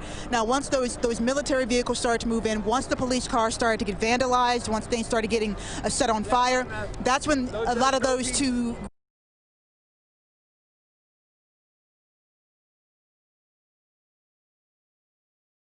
groups kind of gelled together, and that's what you're kind of seeing right now. They have kind of split off, and they're kind of lining down Marietta Street at this point. It has thinned out. I'm not gonna let you know, it has thinned out a lot, but there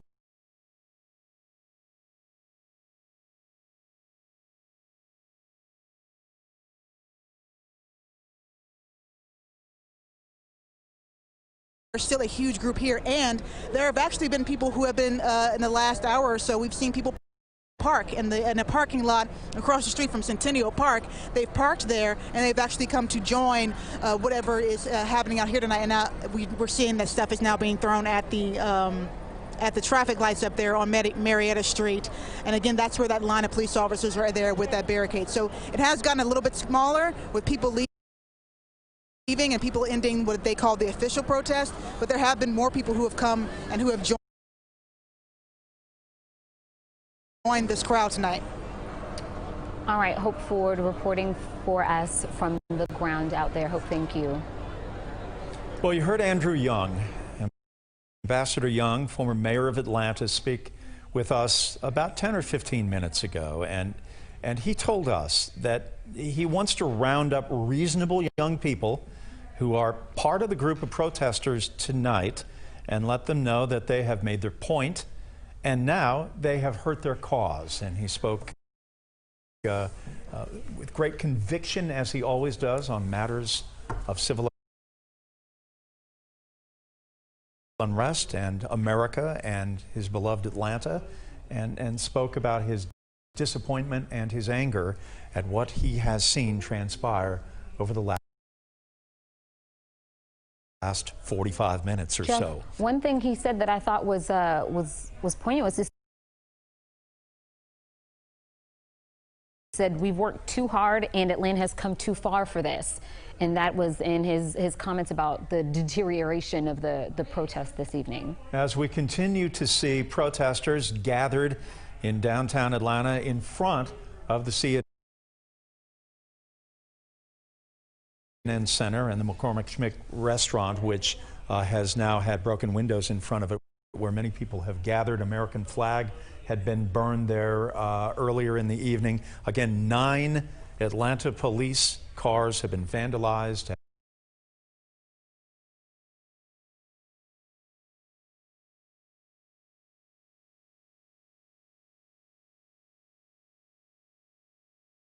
Have been with broken windows and in an attempt to try to turn them over. That did not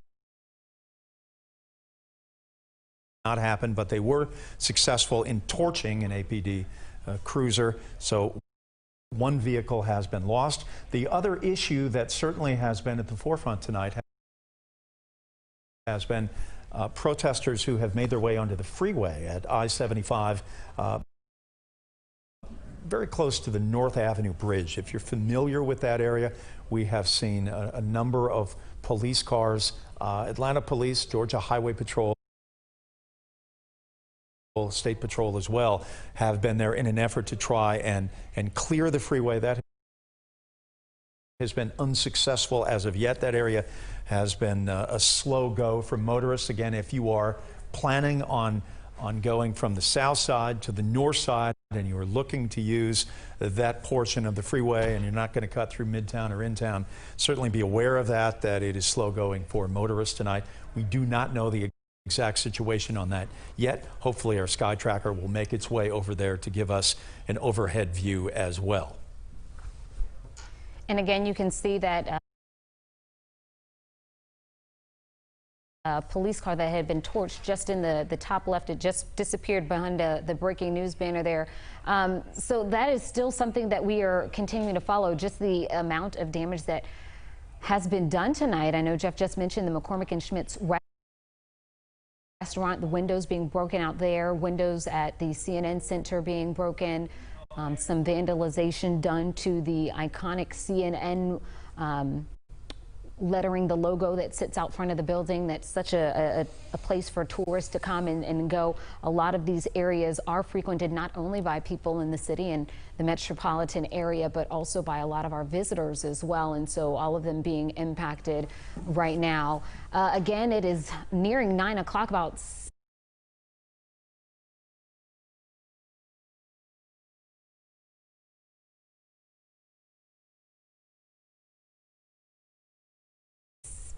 nearly 6 minutes until then, and the visibility is going down and down. We see some of the street lights have come on in downtown Atlanta, and that will be a factor as we continue to watch the situation out there right now with the decreasing visibility right now. We see that crowd still remains fairly strong. Hope Ford reporting that some folks have left, but again, we've also seen replenishments, if you will, with more people coming into the downtown area, parking their cars to join and take part in this protest as well. All right, if you are just joining us, I'm Jeff Hellinger along with Jennifer Bellamy, and we have been broadcasting live for about the last 5 hours now. And this began as a peaceful protest in downtown Atlanta, and we began to see it swell in mass.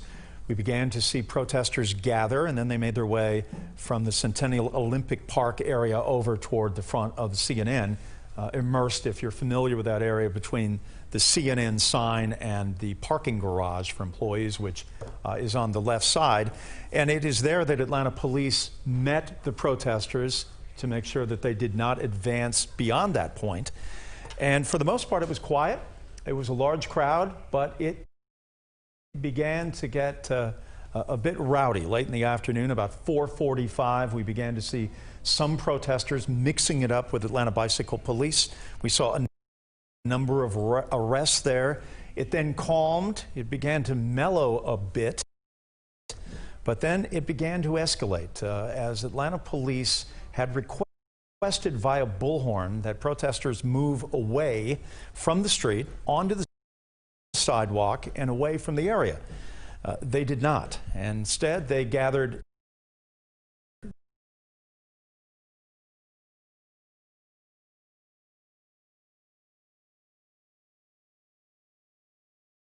directly in front of the CNN sign, began to spray paint it, then began to hurl rocks, bottles, and an assortment of debris at Atlanta police, and then proceeded to break the front two windows of the CNN Center. From there, the escalation of violence took off. It became chaotic.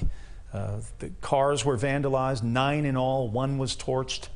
Protesters running back and forth, certainly insults being hurled. The American flag was then torched in the restaurant out in front of the CNN Center, one so popular with Hawks fans. The fish restaurant, McCormick Schmick, also was damaged with its windows being shattered. Protesters also making their way toward the freeway and have been successful in doing so as Atlanta police and the Georgia Highway Patrol attempting to clear that area. That would be I-75 again near the North Avenue Bridge. But that is a compendium, an update as to what has certainly transpired over the last 5 hours, of which we have been a witness here at 11 Alive, providing you with live pictures and video feeds to give you a sense of the protests of the killing of George Floyd in Minneapolis by the now former Minneapolis police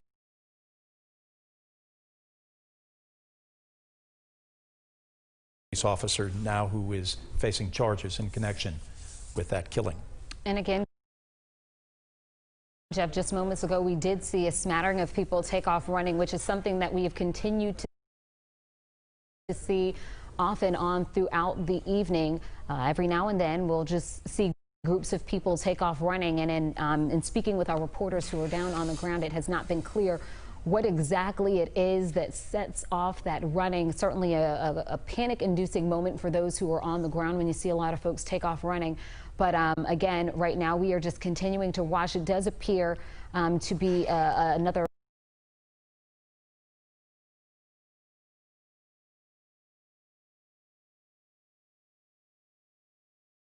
bit of a lull out there right now.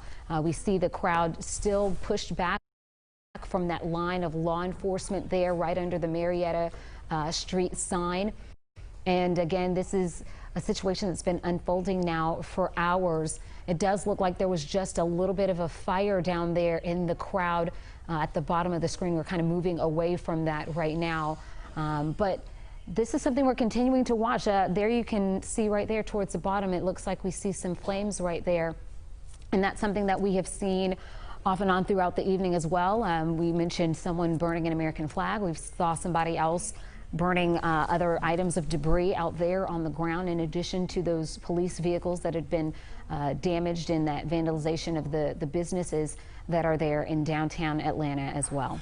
We are now hearing from Atlanta police. Ryan and Hope Ford are both telling us now from the ground in front of the CNN Center in that area that Atlanta police are now on Bullhorn's public address mobile public address telling the crowd they expect them to disperse, they want them to disperse, and they must disperse. Now, they have done that prior, and there was no reaction from the protesters except to escalate the exchange with Atlanta police. What will play out this time? Will they listen to that? Will they stay where they are? Will this continue to see more of the chaos that we certainly have seen over the course of the evening? We should hear from APD coming up shortly. We do know that one Atlanta police officer has been injured. We do not know the severity. We do not believe it to be life-threatening. We do not believe it to be a serious matter, but certainly the officer has required medical attention. We are going to hear from the mayor, Mayor Keisha Lance Bottoms, and we are also expecting to hear from the Atlanta Police Chief, Erica Shields, for the second time tonight. A number of hours ago, Chief Shields waded into the protesters, found herself the target of water being tossed in her direction, striking her in the head, I believe, as we saw on our transmission. She spoke eloquently about the issue of race in the United States, saying that it is a responsibility for each and every one of us to ask, what are you doing to offset discrimination? She wanted to give the protesters latitude. She said that eventually arrests will probably be made, but the bigger issue than policing is the societal issue as well. She said, look, they need to be heard, meaning the protesters. We don't want to make arrests.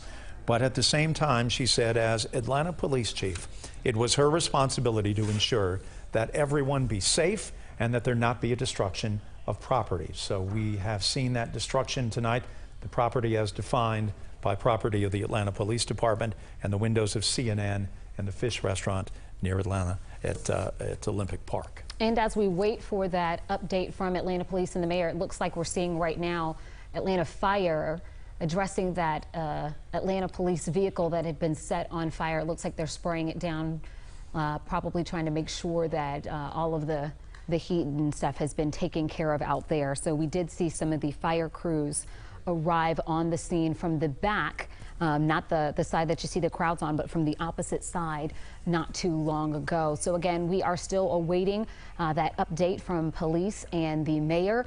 In the meantime, this is a video right here, a visual of what we're seeing happening downtown. We're going to bring Ron Jones in. And Ron, I know that we were speaking not too long ago, a big concern has been what will happen in the coming hours, especially as nighttime continues to fall. I keep saying we see the street lights are on out there, and especially with this aerial view, it's getting harder and harder to kind of determine what's going on. What are we thinking we're going to be seeing, Ron?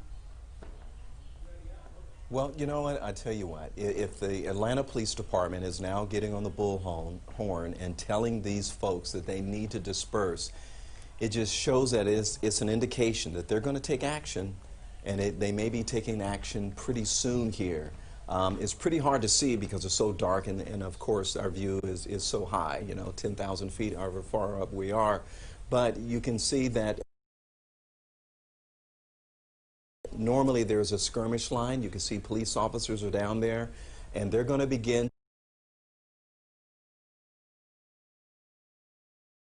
to push the crowd. You also see the military vehicles behind the officers. So this is in the upper left-hand corner of your screen. You can see up there. They're going to be there to support those officers as they push that group of people, as they continue to push the group of people, those officers in riot gear with the long batons and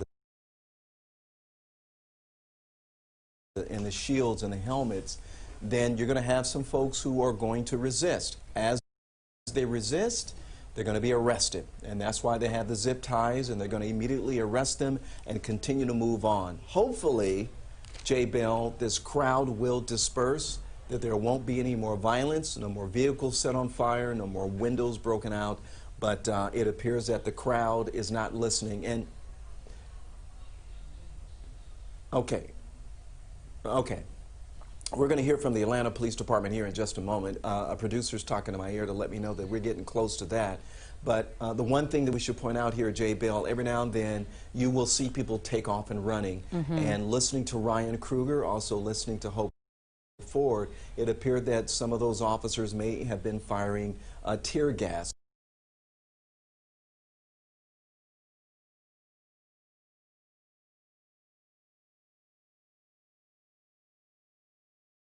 into the crowd, or someone may have set off some tear gas, and that makes the crowd to panic and take off once again. But unfortunately, it looks like they're not dispersing, Jay Bell, and they may be moving here pretty soon. Yeah, Ron, what was interesting to me in speaking with Hope Ford earlier, she said she did think it looked like it had thinned out a little bit, but she said more people were still arriving,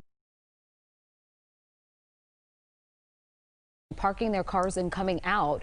Is that something that we typically see with these types of protests, especially in this day and age when we've got social media and people paying attention from all over? Yeah, you know what? The look and lose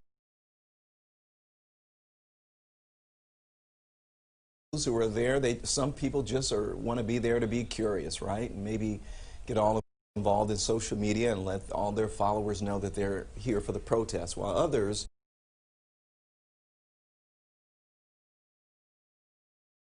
may be encouraged to come out there and to support the protesters as well. You know, I'm looking at some video right now, Jay Bell, can't quite tell what it is, but it appears as if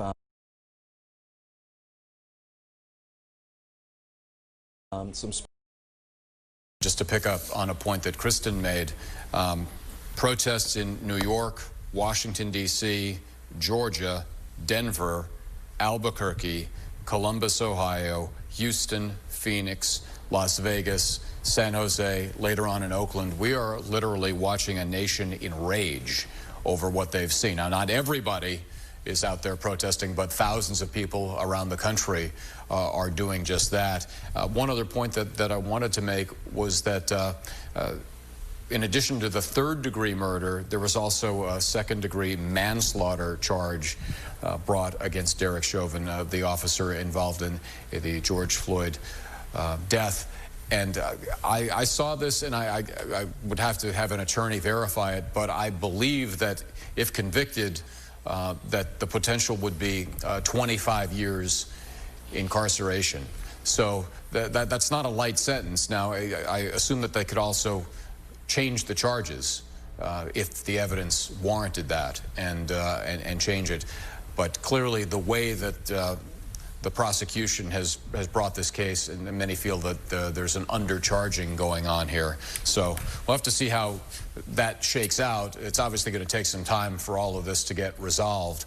But in the meantime, we have inflammatory situations taking place literally all around the country. Some pushing. You know, and Larry, just to bounce off something you said, there is some complaining, not complaining, but concern that it's an undercharge, and we'll have to see what the prosecutor says as they explain why they filed third-degree murder and second-degree manslaughter. But the big fear and the big mistake is to charge incorrectly and lose, and they don't want to do that. I mean, that's the big concern, that they make a mistake at the very beginning of the case that allows the defense to argue a technicality or a mistake was made in the charging. You're seeing the firing of more rubber bullets at people, and people are backing up right now. As we look at this still tense situation with police seemingly to be on the move in terms of pushing people farther and farther back. Larry, did you hear this, that Colin Kaepernick, who of course so famously took a knee and called a lot of attention to Black Lives Matter, he actually has offered to pay for the legal defenses, legal fees for the protesters, all of them, in Minneapolis? I didn't see that, but it's not surprising because Colin has been well outspoken on this matter, and he does have the resources to assist. So, in fact, when we get a break, I will check some of his social media accounts just to see. I was actually surprised that there was no like real big crash. Police. Years ago. Oh no. So somebody breaks it. Last thing I heard is that it's in a big store like 10 police cars. Un-American. Do you think if I asked he wants to see they'll let me go lock it? Well, I mean, the doors are locked, but the consoles are locked. I don't think they're going to let me. Alright, I'm going to go back and try and find that water. Cops are still admitting. And so, Dan, just to pick up on one of the points that you made earlier, the one thing that that there will be a wealth of in this case when it finally gets into the court system is an overwhelming amount of video, and that we didn't have that in years past. So now everybody has a cell phone, and you hear the line, racism isn't getting worse, it's getting filmed. And that will certainly be brought to bear in this case, no doubt. So what street? Sorry, I don't mean to be walking away from. Let me see what street. I'm looking for a street sign. Another, as we all know, for many, many years, people we all know, other people we don't know. I know there were people back this way. Treatment directed at African Americans that was unjust and unfair, and there were a great many people that found it hard to believe that it could be that bad until suddenly the advent of all of this cell phone video. And is it happening more, or are we just seeing it more? And we're seeing it sometimes. I've already said what I had to say. Atlanta is the place where people like me,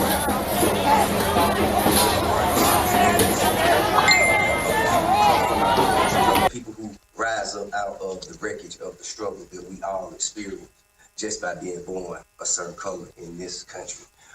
But Atlanta is a place where we can set an example of prosperity, and we've done that for generations. People like Dr. King, Maynard Jackson, Ambassador Young have paved the way for us. And when everything else goes away, when you don't get treated right in New York, when you don't get treated right in LA, when you can't get treated right in Detroit, when you don't get treated right in St. Louis, when you don't get treated right in Alabama, Atlanta has been here for us. This city, however, I understand that a lot of others do, but you can't do this here. This is the college. It's safe. Once you take.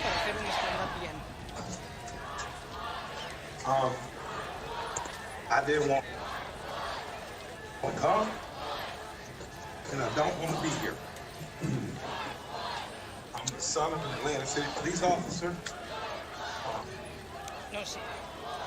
My cousin is an Atlanta City police officer, and my other cousin East Point. And I got a lot of love and respect for police officers, down to the original 8 police officers in Atlanta. That even after becoming police, had to press, YMCA, because white officers didn't want to get dressed with niggas. Here we are 80 years later. I watched a white officer assassination of a black man, and I know it tore your heart out. And I know it's crippling, and I have nothing positive to say in this moment.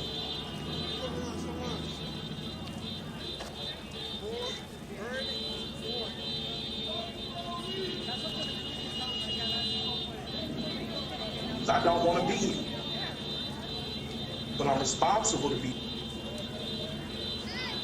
here because it wasn't just Dr. King and people dressed nicely who marched and protested to progress this city and so many other cities. It's people like my grandmother, people like my aunts, my uncles, members of SCLC and NAACP, And in particular, Reverend James Orange, Mrs. Alice Johnson, and Reverend Love, who we just lost last year. So I'm duty bound to be here to simply say that it is your duty not to burn.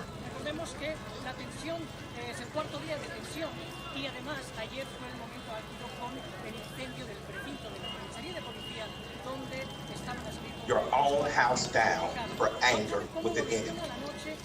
It is your duty to fortify your own house so that you may be a house of refuge in times of organization. And now is the time to plot, plan, strategize, organize, and mobilize. It is time to beat up prosecutors you don't like at the voting booth. It is time to hold mayoral officers accountable, chiefs and deputy chiefs.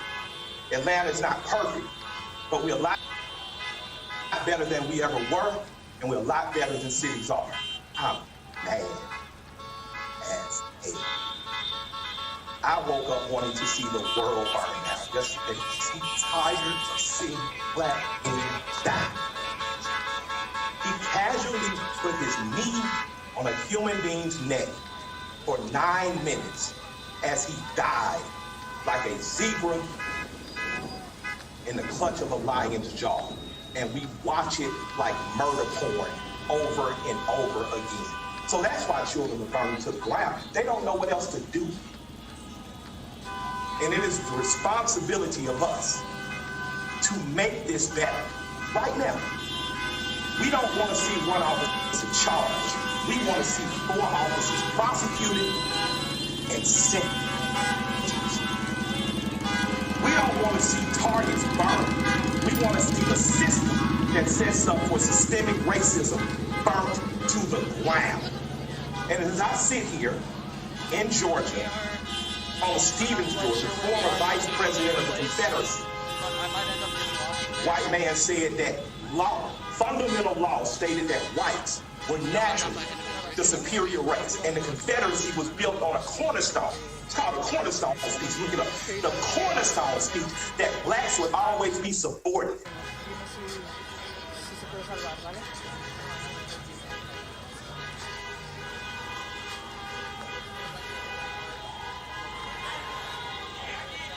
That officer believed that speech because he killed that man like an animal. In this city, officers have done horrendous things and they have been prosecuted. This city's cut different.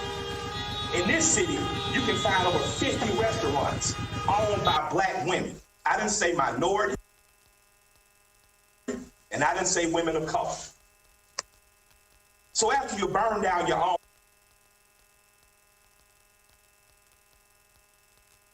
home, what do you have left but char and ash? CNN?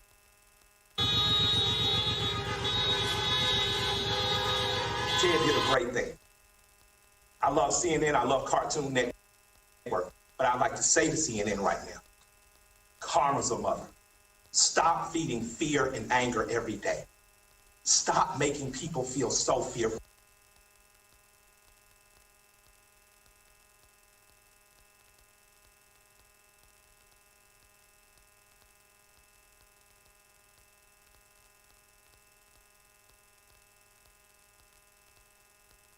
Give them hope.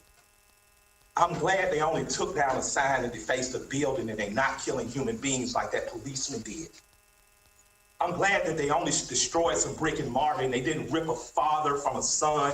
They didn't rip a son from a mother like the policeman did. When a man yells for his mother in duress and pain and she's dead, he is essentially yelling, please God, don't let it happen to me. And we watch that. So my question for us on the other side of this camera is, after it burns, will we be left with charred, or will we rise like a phoenix out of the ashes that Atlanta has always done? Will we use this as a moment to say that we will not do what other cities have done, and in fact, we will get better than we've been? We got good enough to destroy Cash Bomb. You don't have to worry about going to jail for something petty. We got smart enough to decriminalize marijuana. How smart are we going to be in the next 15 or 20 years to keep us ahead of this curve? So that much like when South Africa suffered apartheid, you had Andy and other politicians that could make sure that Atlanta said, Coca-Cola, we love you, but if you don't pull out of South Africa, we're going to leave. We're not going to drink Coca-Cola anymore. Coca-Cola jumped on their side and apartheid ended. So we have an opportunity now. Because I'm mad, I don't have any good advice. But what I can tell you is that if you sit in your homes tonight, instead of burning your home to the ground, you will have time to properly plot, plan, strategize, and organize and mobilize in an effective way. And two of the most effective ways is first taking your butt to the computer and making sure you fill out your census so that people know who you are and where you are. The next thing is making sure you exercise your political bully power and going to local elections and beating up the politicians that you don't like.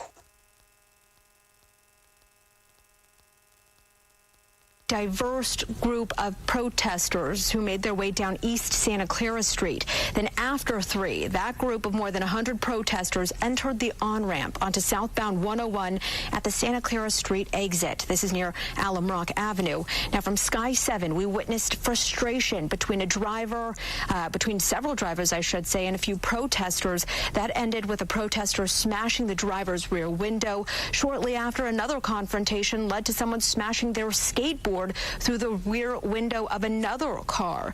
Now, I have to note that these 2 instances were not reflected of the early crowds that we were seeing. They were, for the most part, calm and peaceful. Then at 4:15, those protesters moved off the freeway and have since made their way back to City Hall. It's the scene that we're seeing now.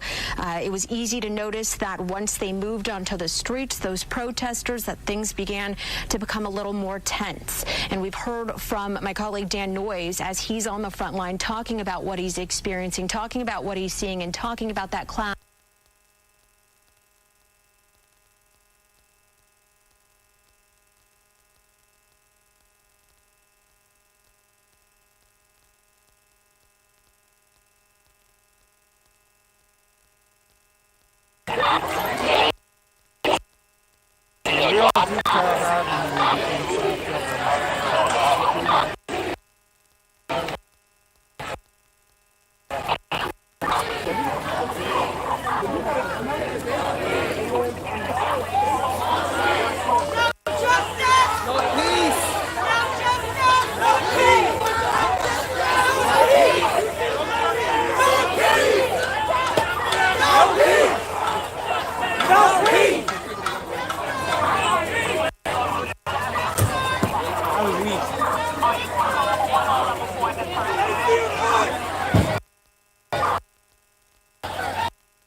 That's crazy, yo.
Big facts.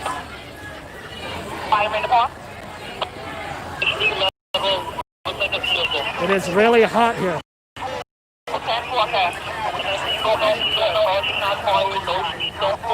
I'm on Untitled Chapter, negative results right now. My kid says the radio. Okay, negative results right now. Okay, 4K.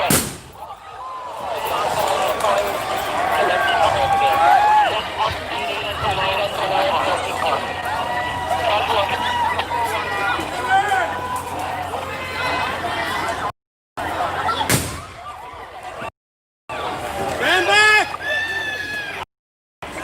There is some clarity. You got this level 2 at 4-3 car? 4-3 car, level 2 is about 300 people. There's also E5 and planting and decal. And there's also a shot fired and Colton and decal, which is negative results. But I do have a vehicle on fire. 10-4, number 2. Decal, correct? 10-4, 10-4. There's no else. He's okay. It's okay, Mark. Live. You want to carry? Go, stop.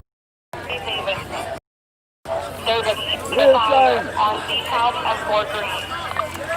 And on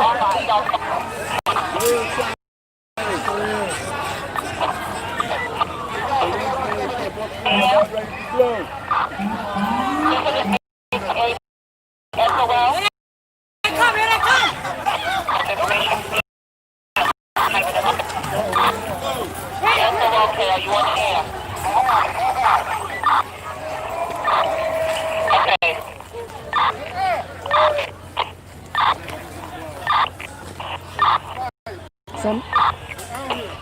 You got some officers over there. They might be pushing up pretty soon. They're coming soon, they're coming. Huh? They're definitely coming soon.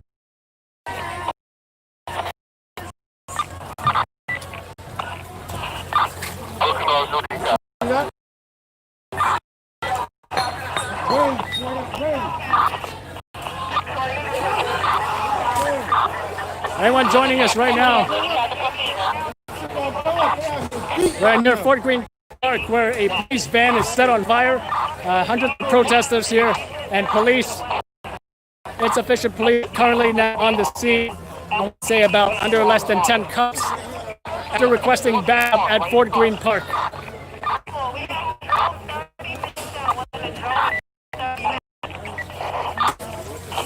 So we have a van on fire. Do we also have an RC on fire?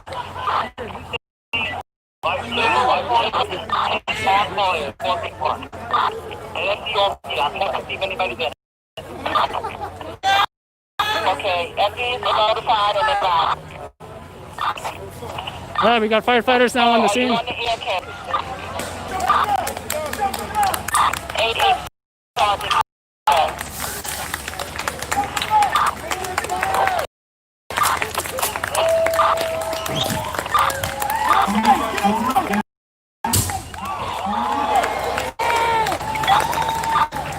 This is their way of policing the police.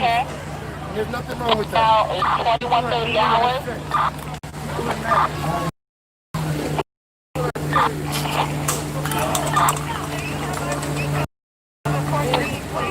Senator, are you on the air,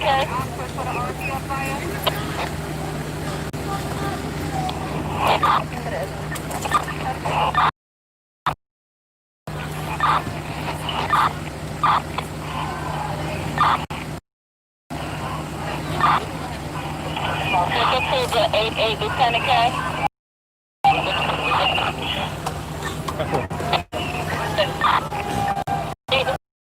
Have you made visual contact with that 887 or not?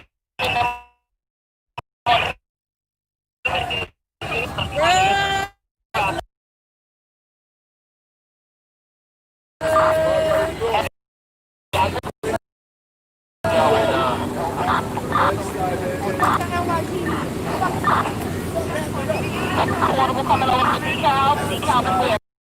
Okay. Decal sounds slowly and on fire.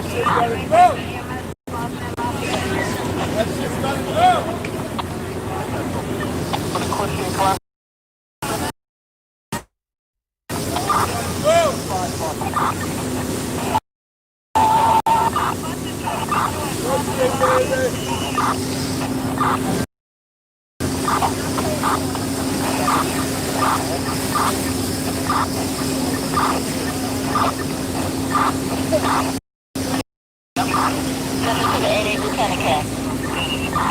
Alright, so you have decal in South Portland, so another van on fire or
Okay, perfect.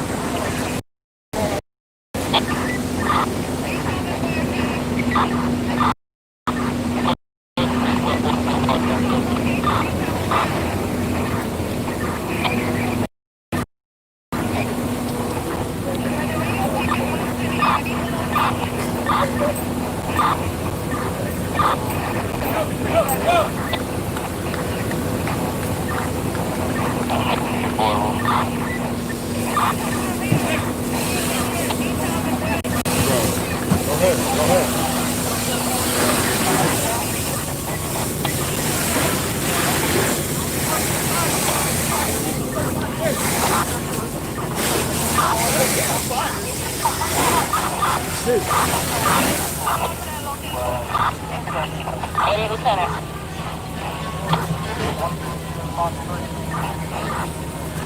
Duty captain.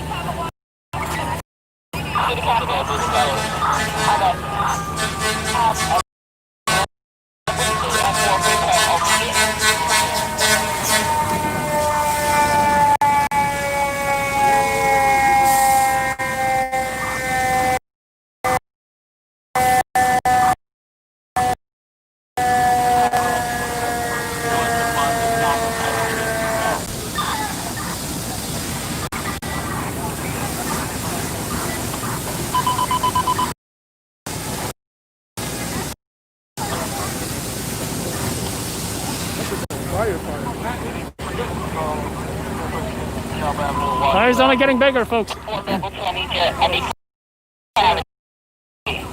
have an additional level 2?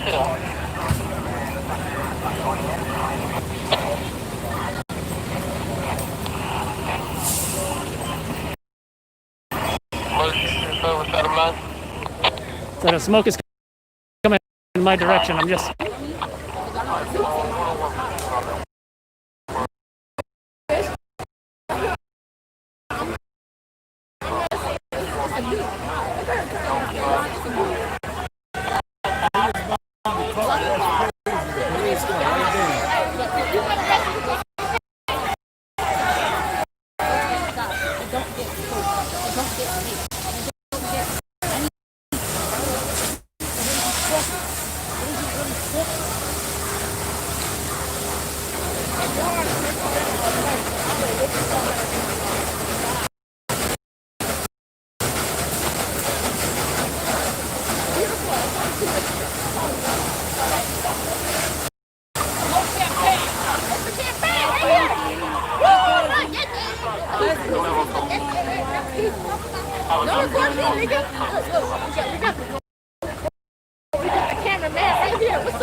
Level 2 is now terminating at 14 Park.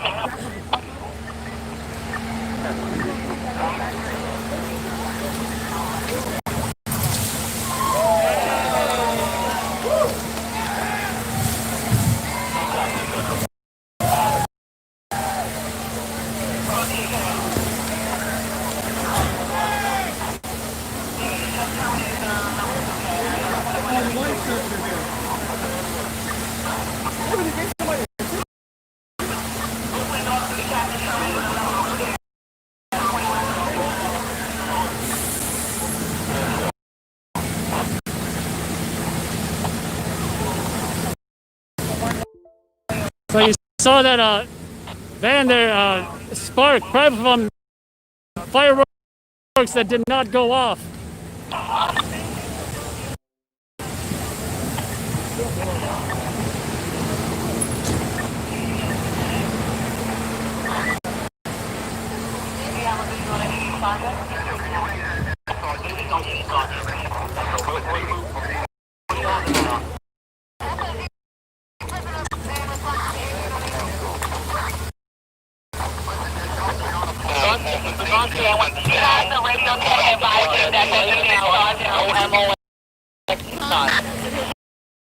You have a still large number of protesters.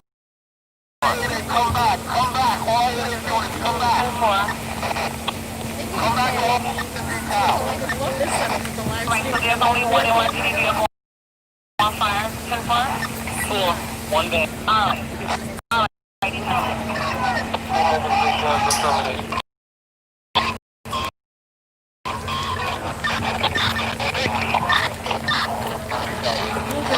That's around. Right, so on Lafayette and Washington, we have a large group over here as well. Find the location where you got a large group? Lafayette and Washington. 10-4. Check your radio, go to City Hall 8. Check your radio, 10-138.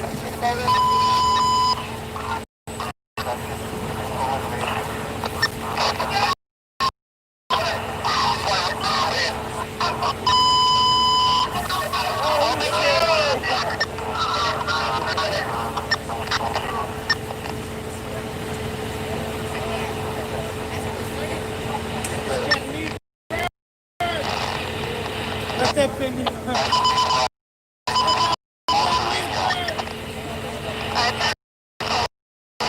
Track the radio.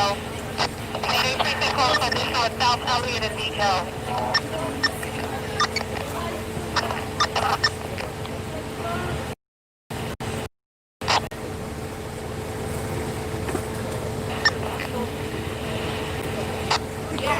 Push to South 2. Back. 410 precinct on the phone.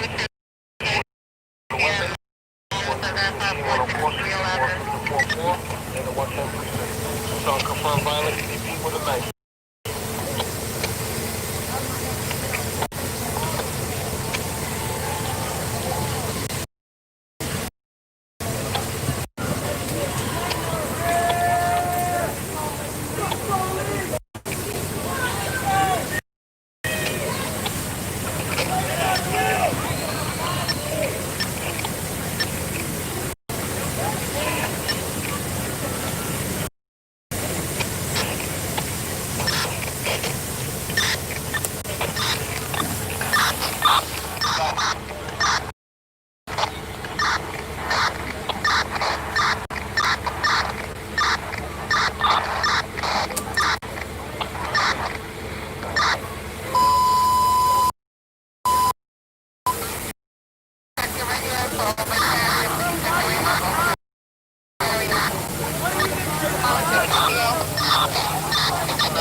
Suck my dick from the back!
Anyone joining us, we are at Fort Greene Park in Brooklyn. That is where protesters, I want to say about a good hundreds of protesters right here on the scene. After police requested backup to Fort Greene Park as well as the 8-8 precinct, protesters throwing objects at this van right here, and then eventually setting it on fire using fireworks, signs that they made as well.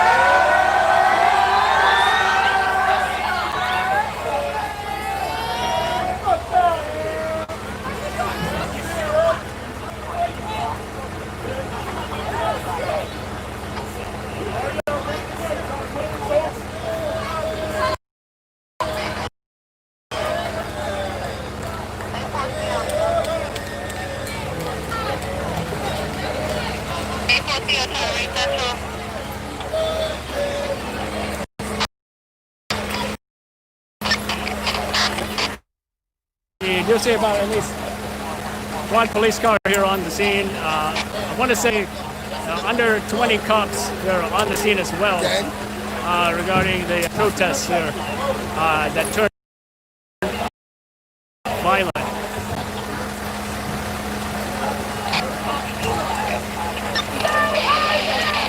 Fire on the van is now out. Looks like firefighters are now taking up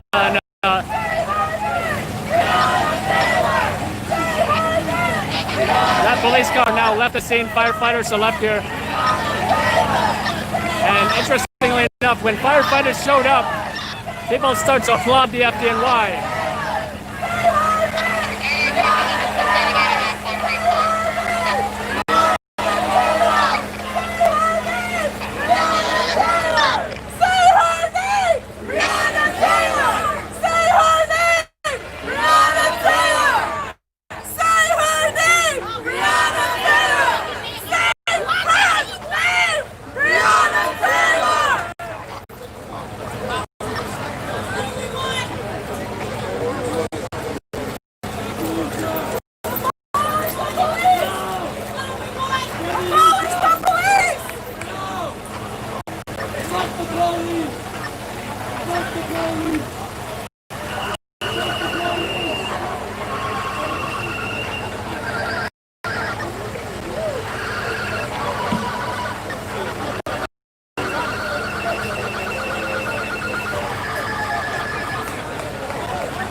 The people united will never be divided. Defeated.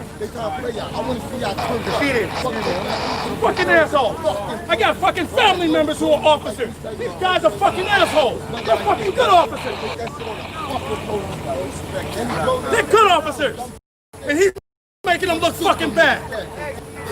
Suppose one of my goddamn cousins fucking up out here. Suppose they got killed. Wait till they found out there's people funding the slave trade. That shit ain't right. That shit ain't right. I don't care what nobody has to say. I don't care what nobody has to say. Not a single fucking soul. Because what I'm saying is goddamn correct. 100%. These officers, they only turn the cameras on when fucking people start acting out. They don't turn them on.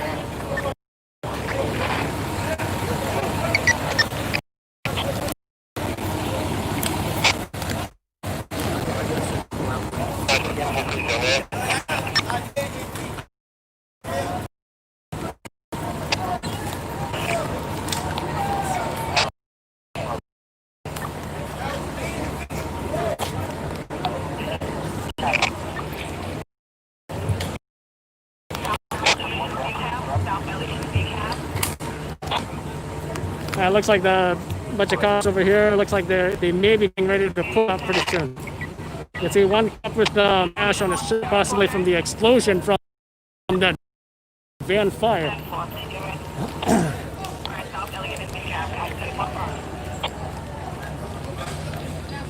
It's a little bit more quiet here. Just steps behind me was where that van was set on fire by protesters.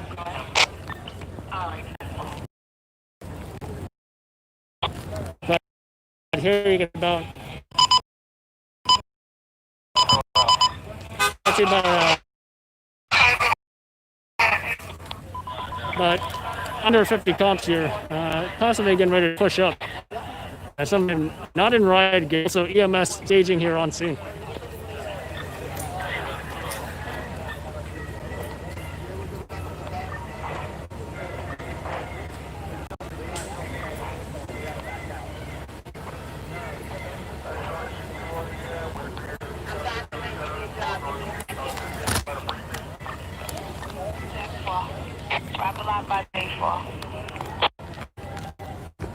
How you doing? You 5-year cameras. So this is behind the blue line. We have additional units arriving here. ESU, actually. ESU now on scene. Street at the 8-4, the police cars on fire.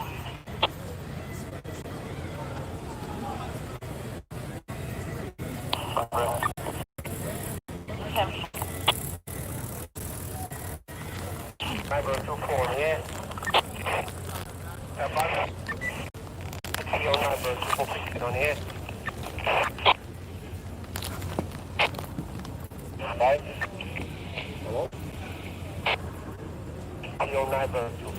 Stop positive 104 from 54 Cardiac, 385 Seneca Avenue. Stockholm is staying home at the cross, unconfirmed.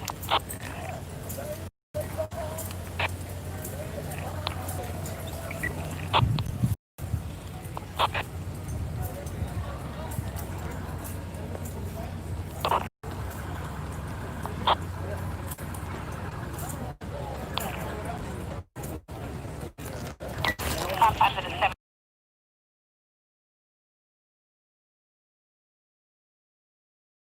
73.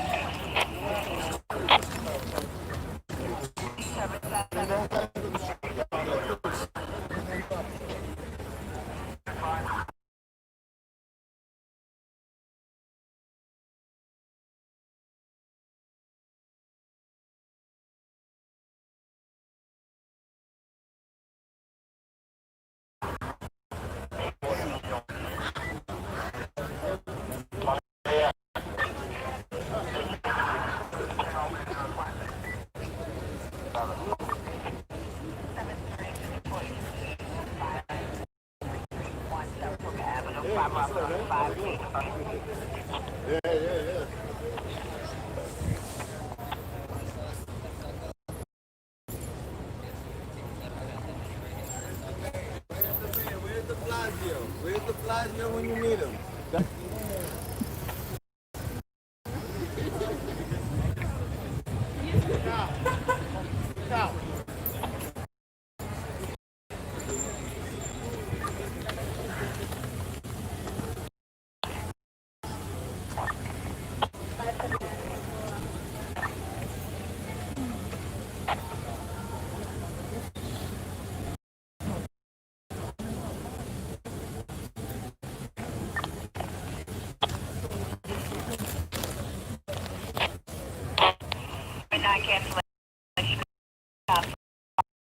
I hear additional sirens, especially other police units arriving on the scene here.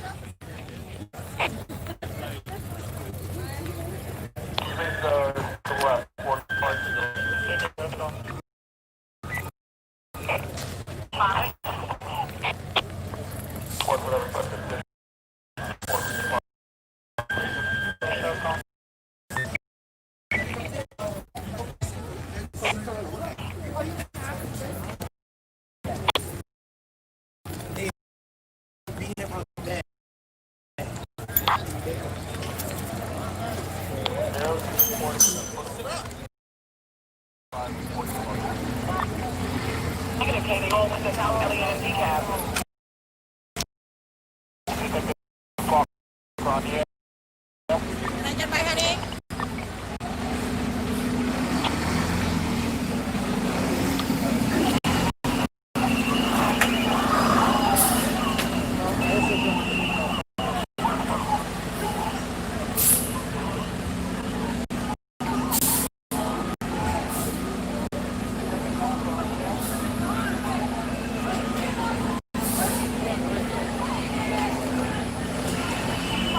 That's a police van that they set on fire.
Detective Parker on here. Suck my dick! 37 3. Got another one in the compound at 40520 East 137.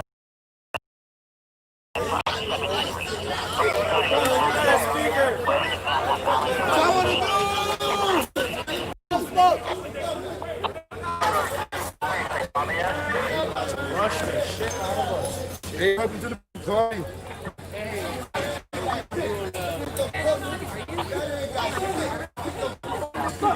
Shake the street. Guys, do you want to comment the protest? Thank you.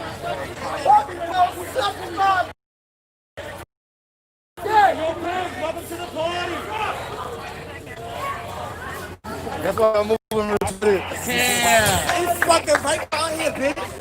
He made it to the citizen. I didn't think so. Oh, yeah. Right here, sir. Right here, sir. Right here, sir. You don't think enough to us already.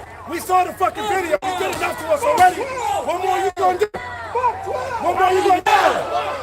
You gonna kill Whoa! Suck my dick! Whoa!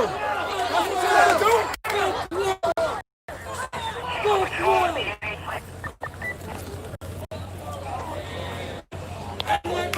One of y'all get fucking killed. I want to fucking do it like what's the one who feels fucking sick? You don't feel my dick! You don't feel my dick! I don't feel. You want right, you fucking do right. You want right, you do right. It's that simple. I don't care about nothing any of you have to fucking say. Nothing. Nothing.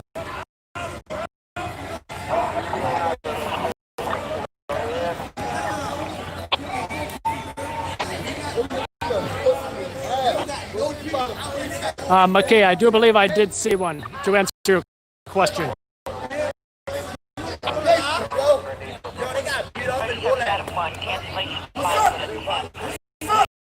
Anyone joining us now, this is a standoff between police and protesters. And I fucking told you all, stop acting like fucking cowboys. I told you.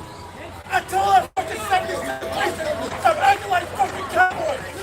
Standoff between police and protesters. As you can see, there's a line of police, I want to say under 50 or so. And behind me right here are the protesters. Hundreds of protesters at Fort Greene Park have set up a barricade, plastic barriers, as well as gates. We have a strategic response group about to break through that group right now. Let's get behind them before we end up like that CNN reporter.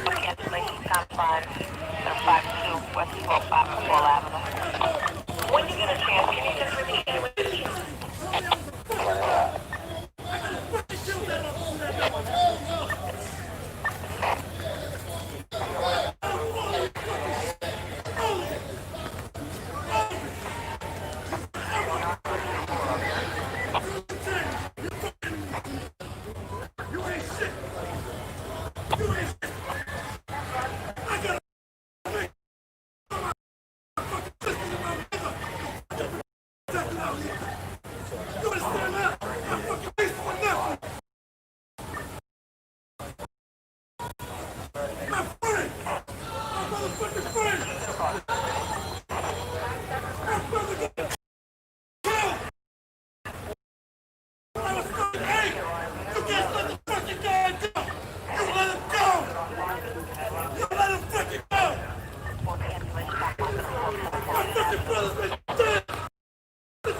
No, protesters seem to be cheering about something by the police van that was set on fire. I'm not seeing any flames right now. It does not look like they started a fire again, but it just might be causing more damage at the van. They're trying to flip over the van.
Okay,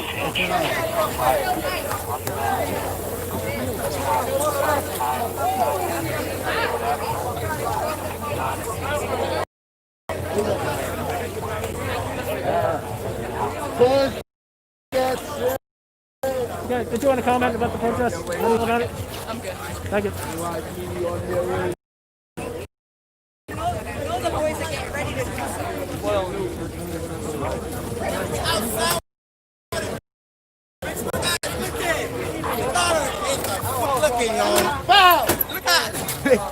Look! He was so in. They win. They win. There's too many nice police cars in there.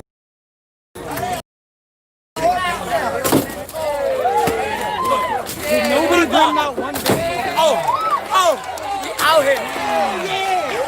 Oh yeah. Oh yeah. Oh yeah. Oh yeah. Oh yeah. Are you good?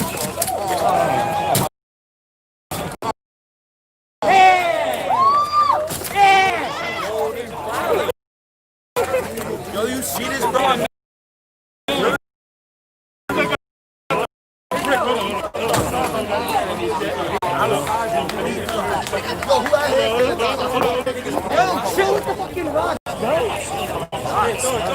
Guys, watch where you're throwing the bricks. I'm telling them, watch where they're throwing the bricks. I think I got hit in the leg by one of those bricks.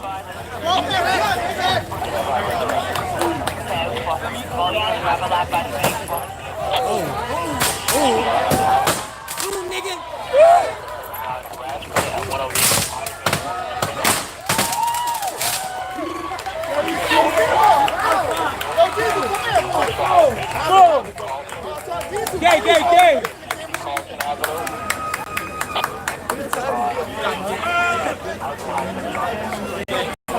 Oh, I want one. Bro, let me get one. This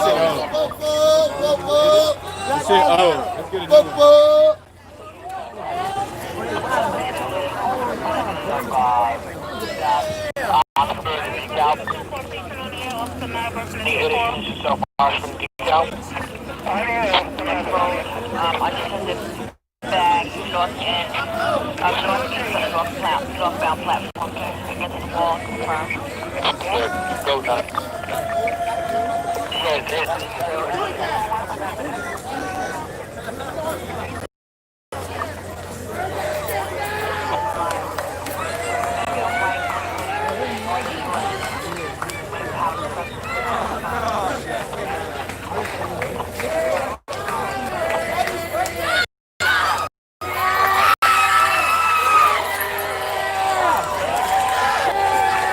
Let's get it.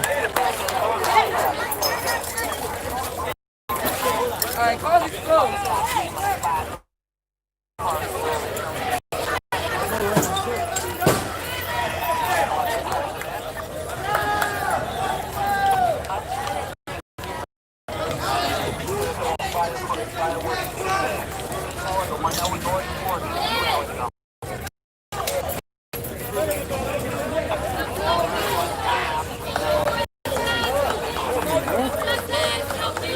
No justice! No peace! No justice! No peace! No peace!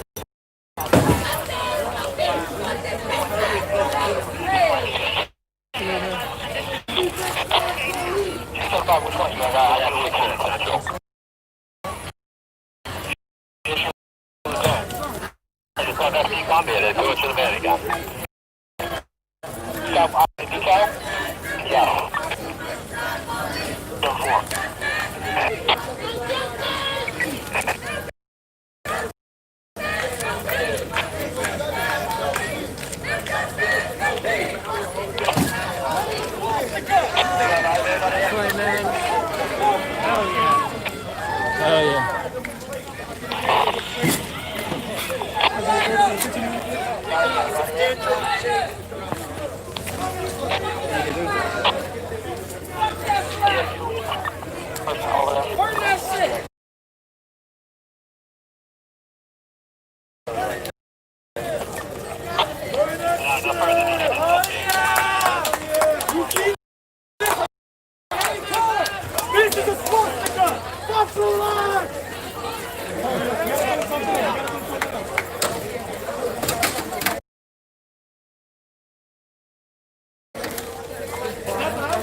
Someone give me a newspaper. Give me a newspaper.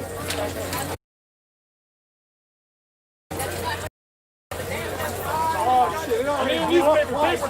Paper.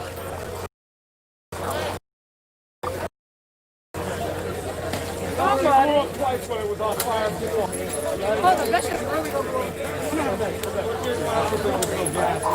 Burn this shit to the fucking ground! Yeah!